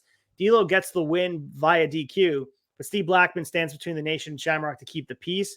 Ken Shamrock goes back to the locker room, and Steve Blackman's trying to calm Dan Severn down. And D'Lo heads up the ramp, and he's blindsided by Edge, which is really awesome to see. Jim Ross is describing Edge using words like rage from an unknown source. Edge then disappears, and D'Lo looks around, has no idea what the fuck happened to him, but really cool to see Edge being presented this way and knowing the talent, knowing what Edge goes on to do. It's awesome to see him being utilized in this like entry-level program here. Yeah, and hot-shotted right into something with D'Lo. Like, great, awesome, give us more of that. So we go back to the choppy pee pee scene where Val Venus is getting beaten up in the locker room, and Mrs. Yamaguchi is like looking very, very concerned about what's going on here. And they're setting him up, man. He's getting beat up, and I remember this going much longer because we're gonna skip around for a sec because they're gonna have another segment in between. But I remember this being a much longer segment. All told, the match was, let me go back to the match for a sec, was 2 minutes long, the no contest. Then you have the segment in the back, which is probably a minute, and then they go back and show the other things going on. All told, probably a 5-minute thing, but it had such a lasting impression in my brain. It felt like a movie, right? Yeah. Like you're enthralled with it. So we get Tiger Ali Singh coming to the ring, and he has a guy named, Babu, who's his assistant here. And they go back to Sunday Night Heat, which they talk about Tiger Ali Singh paying a fat lady to eat a hot dog. Oh, he'd eat dog food. I'm sorry, for $500. This is pretty much Ted DiBiase with an Indian accent. Like, there's no way. Tiger Ali. He cuts a promo and says that every piece of clothing a chick takes off tonight, they will receive $500. So another fat girl gets in the ring, who immediately takes off her blouse and skirt. Tiger Ali Singh turns around and says he doesn't want to look at her. He said, "I'll give you $500 for every piece of clothing you put back on." Crowd is booing him. He's getting some heat, and he pretty much just says American women would do anything for the almighty dollar. And Yeah, again, like Yeah. it's the $1 Million Man gimmick reincarnated. Weird gimmick. Yeah, weird presence. Whatever. So we get the kind of the finale of this choppy choppy pee pee, and it's Kaientai has Val Venus in a room with a chopping block, and Yamaguchi-san has the samurai sword, and they push the cameraman out.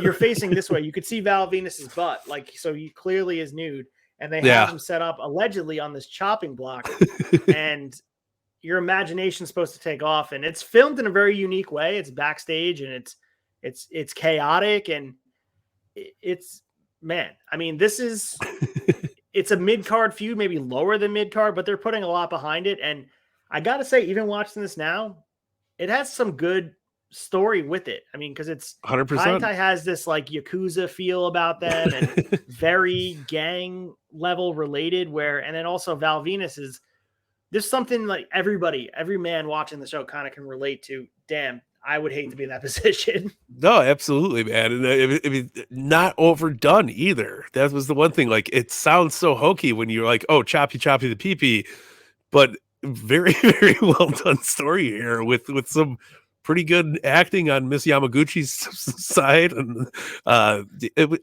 you felt concerned. You were, the Kaientai charcuterie board really got the point across of what was going to happen.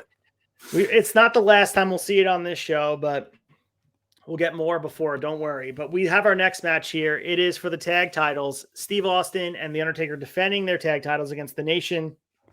The combo of Owen Hart and The Rock. Lead us through this match and tell us about it. I mean, this match went pretty long for a main event. Yeah, no, absolutely. This is my type of main event. Just brawling, big brawl all over the place. Like, these guys are beating the piss out of each other. Very cool. Like we said, it's good to see Owen kind of shine a little bit more and more this year. This was one of his moments where he really got to shine. It was fun. The Rock. I mean, how could you not? This is a Hall of Fame worthy main event, right here, right? It's crazy, but they beat the piss out of each other. Austin and Undertaker still stand not defeated. They beat the Nation. Really, really awesome. Stone Cold hitting stunners, man. I'm all for it. We got Mankind out here again. We got Kane. It's just your big clusterfucks. Taker won with the tombstone, by the way. For totally got some spaced over that one, but it was 11 minutes, 13 seconds. It felt like a 25-minute good main event. Really, really fun. Security's out there, or not security's out there, but everybody's just going after each other. It was great.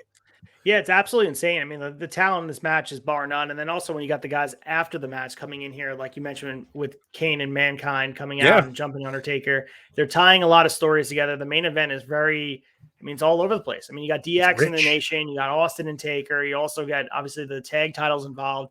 Everything is so intertwined and it's so beautiful. It's a very, very good main event.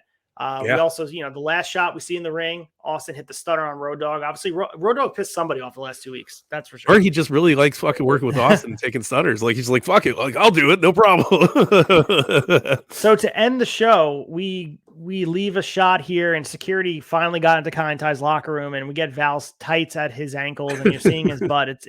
They're blocking it out, but you can still tell it's his butt here. His hands are hanging from the ceiling and Taka is holding back his sister, and Yamaguchi-san lifts the samurai sword in the air, and the picture goes black, and all you hear is a whack and screaming, and you're assuming he cuts off his dick. Like, that's what so had me thinking about just WWF and the trajectory, and I'm not sure if this is the peak sort of degenerate nature of programming. It's close. It's one of those moments where it's like, okay, they've completely went the other way.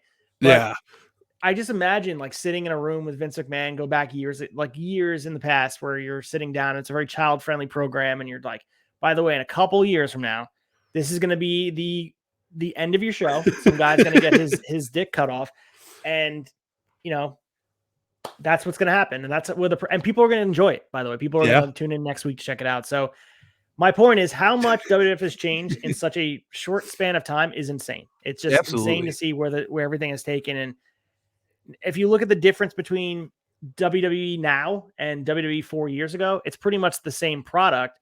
And I guess the audience isn't too different, but in the audience, you can make the case that from 94 to 98, things have completely changed, but it's never going to be as different as it was from this jump. I mean, this jump was enormous. And I don't know, had me thinking about all this stuff and 100%. Goddamn. Goddamn. That's the best way to end it. Goddamn. All right, let's lead into our next Raw here, and it is WWF Raw from Omaha, Nebraska, the Omaha Civic Auditorium, and all our champs are the same, despite best effort to get the tag titles off of Undertaker and Austin. We don't have that happen. And before the Raw intro, we get a nice little entry level prior to the start of the show. Mankind's pacing around backstage. He has a chair, and he says he knows the truth, and I can't handle it myself. And he continues to pace up and down, and he's just distraught. Love and it. They show a video package pretty much talking about Undertaker and Kane's complicated relationship and how Mankind is just like involved in all this, and he's getting beaten up by everybody. And now he's teaming with Kane, but I think Vince's, I guess, ability to make people doubt what's going on is now maybe it's gone into Mankind, where he knows that now Kane and Taker are now being together. Good. So I think the main thing here is on Sunday Night Heat, Undertaker was posing as Kane and assaulted Mankind, thus furthering the belief there's collusion between the two brothers. So more important storytelling happening on Sunday Night Heat just a day prior. Yeah. No, it's crazy. Love this distraught version of Mankind the most, though. Like, just freaking out. He knows secrets. So the show entries, we get the pyro, the whole thing, and Mankind just wanders out to the ring, and he grabs the mic and he says, there's only one man who's ever told the truth, and he says, it's Vince. And he says he wants Vince's help, and Vince McMahon comes out all bewildered, no music, just slowly walks out to the ring, and the crowd is chanting for Austin, but Mankind sits in the ring, and he's rocking back and forth, doing that early 1996 Mankind, where he's feuding mind games. He's just upset. Love it. And Vince says Kane could have struck either The Undertaker or Mankind last week with a steel chair, and he feels it was no accident Mankind was whacked with the chair. Mankind stands to his feet, and he has a smile on his face, and he said Undertaker could have then taken out Kane with the chair, but he did what Kane had done to Mankind. Vincent explains that Undertaker posed as Kane on Sunday Night Heat, and that it might as well have been Kane who attacked Mankind. He continues to say that collusion between the two brothers are not just against you, Foley, or Steve Austin, but against everybody here in the World Wrestling Federation. And here comes Kane. The pyro hits. JR says it can get ugly in a hurry. And Paul Bearer says, Vince, you may have been the puppeteer for WWF and can get in Mankind's mind, but I will be damned if you think you can get in my mind or my son's mind, Kane. So he said, how would you feel if someone poisoned your son's mind? And he goes on, and Vince pretty much just says, this Taker under Kane's mask, and he demands, take off your mask. Like, I know you're Taker under there. I'll rip it off myself. And when Kane won't take his mask off, Vince then reaches for his face, and the whole arena gets dark. And after that, the lights come back on. There's no Kane, and the Undertaker is in the ring, and Vince gets chokeslammed. Mankind starts beating on Taker, but Taker ultimately hits Mankind with a punch. Paul Bearer gets hit with a punch, and then he chases after Vince. So really, really awesome opening segment, creating doubt. We got Kane being dressed at, Taker dressing as Kane, all this stuff being muddied into the main event. No, awesome storytelling, interweaving. Love all of it, man. And just badass. So our opening match here, not much of a match. It's Princess Luna. She has the oddities in her corner. Giant Silva, Golga, Kurgan, and Sable defeating Jacqueline with Mark Marrow. Match goes 2 minutes and 25 seconds. Luna hits a swinging neck breaker on Jacqueline, and a flying splash to the face gets a 3 count, pushing the oddities. But again, this is just mid-card fodder, and it's just whatever. Sable's involved, but I guess because something about Mary got in someone's head, that's what we had read. Yeah. Listen, bro. So we have another Brawl for All match here. Darren Drozdov defeated Savio Vega in a Brawl for All, and this is, again, not done by knockout. Drozdov won by decision, and now he'll face the winner of Mark Marrow and Bradshaw in the semifinals next week. Crowd goes mild. They don't really react to this at all. They definitely don't.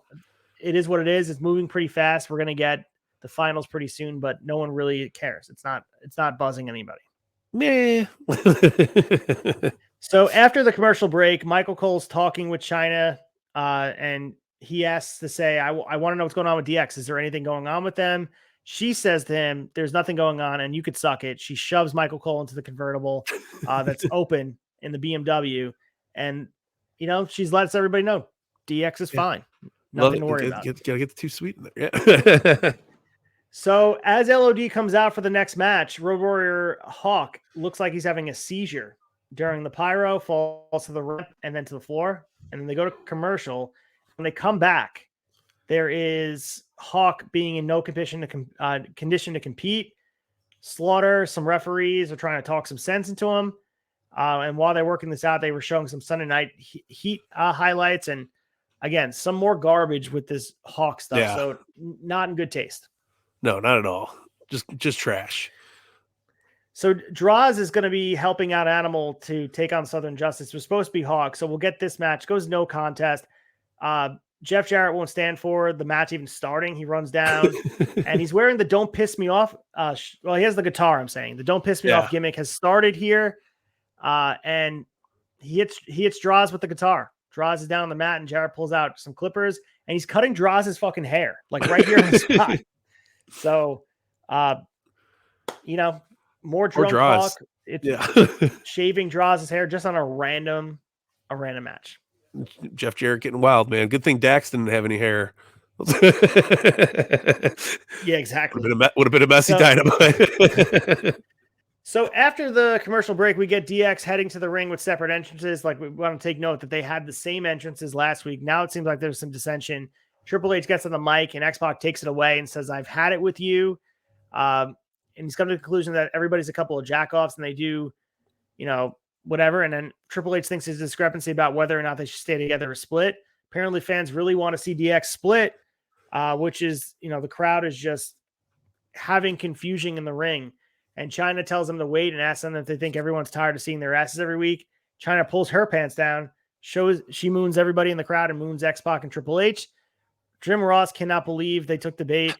And, Triple H and X-Pac are fine. They were playing everybody all along. DX is fine.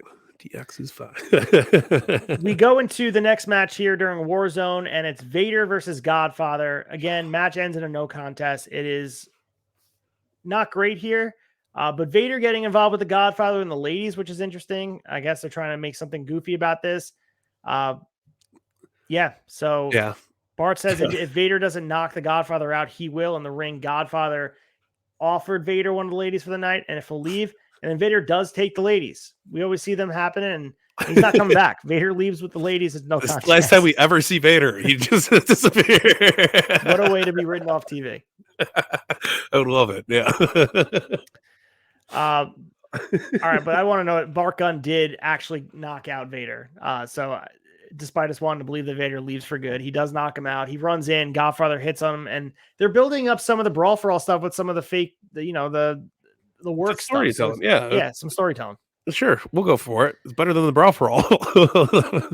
All right, so in the back we see Val Venus and John Wayne Bobbitt haven't shown up to the arena. So apparently John Wayne Bobbitt is the guy who apparently the one who turned out the lights and helped Val get away from Kaientai.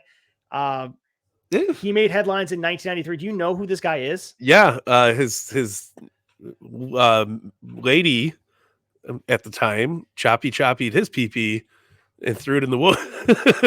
So they called this dude up and got him involved. John Wayne Bobbitt was very invested in Val Venus's well-being after seeing the charcuterie board, so he just showed up out of his own merit, like underdog. Fucking save the day, apparently.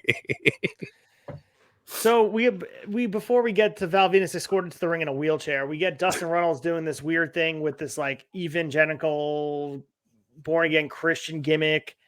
Right to censor 1.0. Yeah, not great. So I don't even know what to do. I don't even know what to say about that because you don't even see it go anywhere. No, but like I said, we get John Wayne Bobbitt, the guy who had his dick cut off, escorting Val Venus to the ring. Mrs. Yamaguchi's with them. They show the highlights, all that stuff. So we get a promo here that John Wayne Bobbitt was the one who turned out the lights, helped Val get away. Jerry Lawler asks Bobbitt what he and Val have been doing. They just make cheap jokes about getting your dick cut off. And then Val celebrates his moment by now breaking up with Mrs. Yamaguchi. And he's like, "You're not worth the trouble that was brought my way." And he tells her to hit the bricks. His words, not mine. And Yeah. So before she She's goes, trouble. Val throws her a battery for her vibrator. So yeah. So he gets his dick saved by everybody, and he breaks up with Mrs. Yamaguchi, and that's pretty much it. And he also, there was another good spot here. Val's dick got cold while they're there, and he was saved by shrinkage. So like, So yeah. the tile on those arena floors, man, that shit gets cold. He probably got really lucky. So when we see after the commercial, we see Edge hanging out in the crowd. He's hanging out in the rafters, and we have another brawl for all match here. If you want to cover it. Yeah, the best brawl for all match, because it's Bradshaw beat the shit out of Mark Merrow, and who's not going to want to watch that? Nothing exciting, nothing crazy. Yeah, I don't know. I like Bradshaw. We all know my feelings on Mark Merrow. We've been doing this for too long. Fuck Mark Merrow. So Bradshaw got the win. It was good. Yeah, done with points here. So Yeah, we get a little bit of controversial pee-pee. finish. There's a chance that this was a work here, because if you look at some of they hook onto each other in the fourth round. Bradshaw is awarded the fight because apparently they assumed a takedown.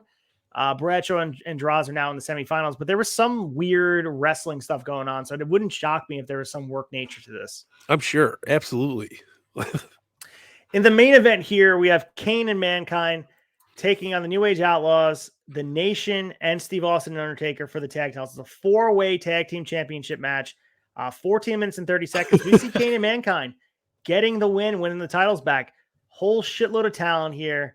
We're going to go over 2 hours because we have to talk about this match in general, because the stuff that is involved in this match is awesome. I mean, this is even the stuff before the match. I mean, with Rock and Owen coming out first, and then after the Outlaws enter the ring and they do their shtick on the mic, Shamrock shows up, attacks Owen, and then the Outlaws were double teaming the Rock, and then Shamrock does his whole snap thing. He puts Owen in the ankle lock. Out comes DX and the Nation to continue their full-scale war, and it's absolute chaos before the match even starts. No one's even looking at Owen and Shamrock until Steve Blackman shows up. He's convincing Shamrock to break the hold, and then we go to commercial, and then D'Lo comes out with his chest protector. He's replacing Owen in this match. So after everything that went down, we're going to get D'Lo instead, and then during their entrance, Mankind is just keeping his distance from Kane. They're walking on like two separate sides of the entrance ramp, and there's so much going on, and this is before the goddamn bell rings. It's the best, though. It's what made the Attitude Era what it is, right? So they finally start the match. They finally get everyone out here, and Austin and Mankind are starting off like, they do such a good job of brawling. We talked about the Do Love match that they had it over the edge, but they have such a good chemistry and they brawl. And Mankind is in this vulnerable place right now where he's trying to earn the love of Vince, but he's also trying to overcome what feels like the end of a relationship with Kane. But here we are here, and Austin is just kind of on the ropes in the beginning, where Mankind is momentum based, and he hits a swing neck breaker and got a quick near fall. Austin then hits him with the stunner pretty quick, tries to at least. Mankind pushes him away, and then they bail, and then the Rock attacks Austin, and we get them in the ring again. Their chemistry kicks off. So we get a lot of other good stuff going on in the middle of the ring. And again, there's a lot of people involved here, so I can go spot by spot, but I'm not going to. You see, as far as all these guys go, they all get their shine. That's such a beautiful part about this match is D'Lo gets his shine, and seeing the interactions with D'Lo and Austin, and also seeing Road Dogg interact with, Kane. Like, there's so many different moving parts here that this was like a fig-fed fantasy of having these guys go out here and wrestle each other. No, I was absolutely going to say, this is like you blow off that dusty copy of No Mercy, you throw it in your Nintendo 64, and this is like the match you would book for your main event of the pay-per-view. Like, you got everybody that is anybody on the show without the exception, without Kaintai, obviously, but this was just balls to the wall. Fantastic. I don't even know how Kane and Mankind get it's just of course they get the belt back. It's just fucking so awesome, though. Like, good storytelling, great shit all over the place. Absolutely loved it. So the ending we get whole match broke down. There's a brawl in the ring. Taker's clearing everybody out, just beating the shit out of everybody except Kane. So he doesn't hit Kane. He won't do it. So everyone's like, okay, so like you're watching this, like there is collusion. They're together. Vince has been right the whole time. During this, Mankind tagged Kane in, who chokeslams Taker, and that's it for the 3. So Taker gets pinned. We've got new champs. And now that everyone's like, oh, that seems a little bit weird because at this point, you couldn't beat Taker with a one slam. He got pinned easily here. Every match they've had before, it took how many different fucking choke slams to beat him and tombstones. He couldn't be beat. He gets pinned easily. Austin's on the outside confused. At this point, you have to be thinking it's a conspiracy. And like now we're like, damn, there is something going on. And it's kind of cool they did that because you expected them to go the other way. And now we have a 100%. lot of heat going into this Austin match. Yeah, fucking smoking. Amazing Raw. Just all the way around. That was solid. Yeah, I mean, at this point, I mean, you can't get hotter acts in this ring for a main event. I mean, you go down the list here as far as crowd reaction goes and interactions and over commodities. I mean, when The Rock is taking a back seat, you know the whole match is just absolutely over. And really, like, they do such a good job of weaving the other programs together. It's not just top heavy where it's like, all right, let's have them on two separate sides of the ring and they're going to end this show with guys going face to face. But the tag titles, the IC title, the European title, the world, they're all involved in this main feud. And it's like, there's different layers to it. And it's just done in a masterful way. And I understand it's like, it's easy to set the lineup card when you have these guys and like, they're an all-star team. So it's hard to set a bad lineup, but there are bad stories that happen in wrestling. Go to AEW. Their roster is stacked as possible. Is it as stacked as this? Maybe, maybe not. That's up for debate, but this was so good with how everything was so tied together and feels like it makes sense too. Like it didn't feel weird that you're putting these guys in this position. And a guy like D'Lo benefits the world by being in a match with Steve Austin and The Undertaker and Kane and Mankind. It's absolutely crazy.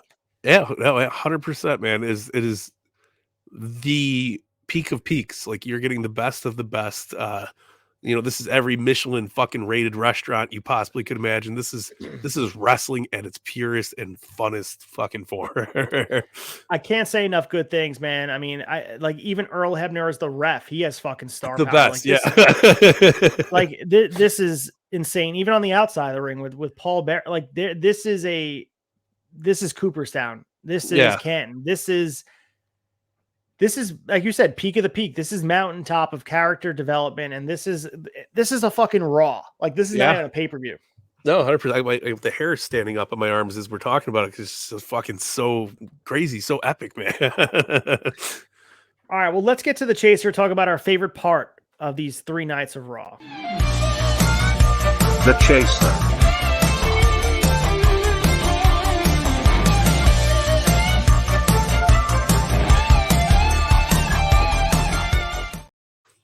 So much. All right, for the chaser, every week we will pick our favorite part of the 3 shows we reviewed. Belcaster, let's start with you. Favorite match, favorite segment. Man, you know what? I'm giving it to just Steve Austin and Undertaker. Just going through all of these 3 shows, every time they were in the ring, it was magic. It got better and better and better. There's too much to choose from. Choppy Choppy Pee Pee should be up there for me because I thought it was actually rewatching it. It held up way better than I expected it to, and I was like, "Damn, this is actually riveting fucking storytelling." So there's some love there, but yeah, I got to give Austin and Taker all the love in the world. I mean, going from the beer toss to the shenanigans with Kane to this massive fucking main event we had just witnessed, just over the top, unbelievably great. Yeah, I agree. I mean, it's hard to pick one thing because there's so much good, and it feels like it blurs into one, but I gotta say it's a mix between just Undertaker and Austin as an entity, but the main event I have to go with. It's just to me the main event was just absolutely chaotic in the best way possible. Before, after, during, it's awesome to see, and it's when you have these meaningful characters that people buy into and they really develop them to a point where everything they do sort of has purpose. And even the lower end of the match as far as tier goes, D'Lo Brown, he's not the main guy in the match. Billy Gunn and Road Dogg are not the main guys in the match, but they're presented on the same level as the world. It makes everybody gets raised to a different level by being like they don't look lesser than the world champion. I think so often we sit here and we're watching SmackDown, watching Raw, even when we watch AEW, it's hard to say, like, would Orange Cassidy be put on the same level as MJF on the show? Maybe he won't, maybe he would. And Orange is very protected right now, but this would be like having FTR in a match, defending the tag titles with an MJF, teaming with Sammy. It just take the most of your stories and intertwine them and get the BCC involved and the Elite all tied into this one giant story concoction that it's not just thrown together. It actually makes sense and it tastes good. It's like it's a beautiful recipe with a million ingredients and it's so good. Yeah, no, it couldn't have been put more poetically, man. So damn great. All right, well, let's close the tab. The lights are coming on here at the bar. We're going to give our final wrap-up, get prepared for the rest of the weekend here at the Turnbuckle Tavern. Closing the tab.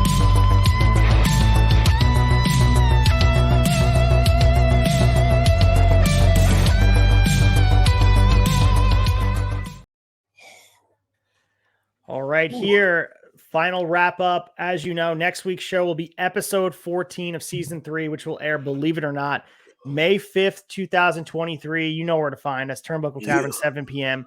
We're going to be covering the August 17th Raw, the August 24th Raw, and then Highway to Hell, SummerSlam 1998 from Madison Square Garden. Man, there's going to be so much to talk about. It's going to be an awesome episode. I cannot believe we're up to episode 14 already. I know, man. I can't believe we're like nearing the halfway mark. We're almost past the halfway. Like this is just it's going by too quick. I'm still living in all these moments. I'm loving it all, man. What a fucking trip it's been. All right, so you guys had that amazing episode. I'll give you the platform a little bit to hype up the Ozer and the Sam Roberts episode. You guys, I think it's over 1.5 thousand views. It's available on audio. Give us some love there. You guys crushed it. Breaking news on the Turnbuckle Tavern, bringing eyes to what we're doing here. And you guys at the forefront of figure news, as always, on Fig Night.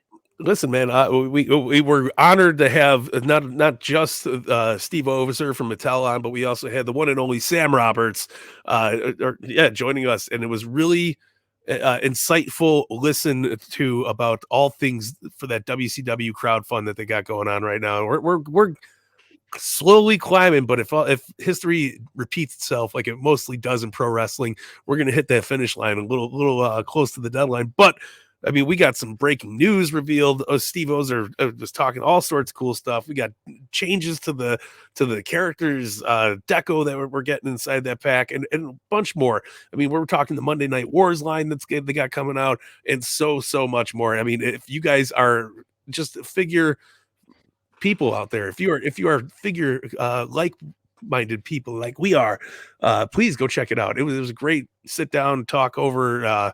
Sam and Steve are hilarious together. Really fun energy, and sadly no La Parka figure yet, but I'm still pushing. Damn it, I'm still pushing. Where's the goddamn Glacier figure? Let's get that one going. Oh my goodness, yeah, no, I'm already working on a customized Glacier. I just need that damn stage. So back the stage so I could get the stage, so I could get the Glacier and make it happen, man. Yeah, but I want to say you guys did such an excellent job. You always do such a great job, and you guys are at the forefront of figure news. And I've saw articles and tweets and stuff about what you guys talked about. It wasn't just conversation about figures for the sake of figures. You guys were breaking news. Yeah, no, absolutely. That's the thing. We are at the front of it all. We want you guys to come and not only hang out and enjoy the show, but come get your news from us too, man. You want the dirt? Guess who's got the shovel? Something About Mary, bro. Hilarious movie. This Ben Stiller guy, great actor. Brett Favre, she's a Brett Niners Favre. fan. Yeah, kid couldn't find his fucking baseball. I was cracking up. But yeah, you did such a great job. Make sure you guys tune in on wrestling tonight, Monday night. Yes, you guys did a great job. Holy shit. You guys Appreciate are that. running a 2+ hour show. It ain't easy. We know how that goes. Yeah, and we also have other things going on here, guys. Check out the Raw Down, check out the flagship AEW wrap-up show. The debate coming up. I think you were on the debate as well. LJ was on the debate, right? Yes. It was a great debate. I mean, obviously the debates are always a good time, but I'm always like surprised. I keep forgetting because I'm on so sparsely when I do get on there. I fucking love the debate so much, man. It's a good open forum for good conversations about the happenings of pro wrestling, brother. So as we continue our drive towards Double or Nothing and our drive towards All In, really, I feel like that's the next big event here. I mean, Double or Nothing used to be the All Out, you know. Yeah, I mean, it's so much to do. Not to mention Money in the Bank in the UK, and we got Night of Champions coming up with the new world title, the consolation prize, if you will. They couldn't take the titles off Roman. with their creative thinking. So they just made a fucking other title, which is insane. But we'll have a podcast about that one day on how conversation disrespectful for that another was. time. Disrespectful. Disrespectful. But Belcaster, lead us out. We got Vince Russo in our ears watching something about Mary. It's on really loud, so it's hard to hear us in the headset. Yeah, bro. Listen, it's hard to get over what's going on over here, but great movie. Make sure you check it. Thank you guys for tuning in to another beautiful edition of Shot of Nostalgia. And until next week, man, we'll catch you down the line, brother. DX is fine. Yeah.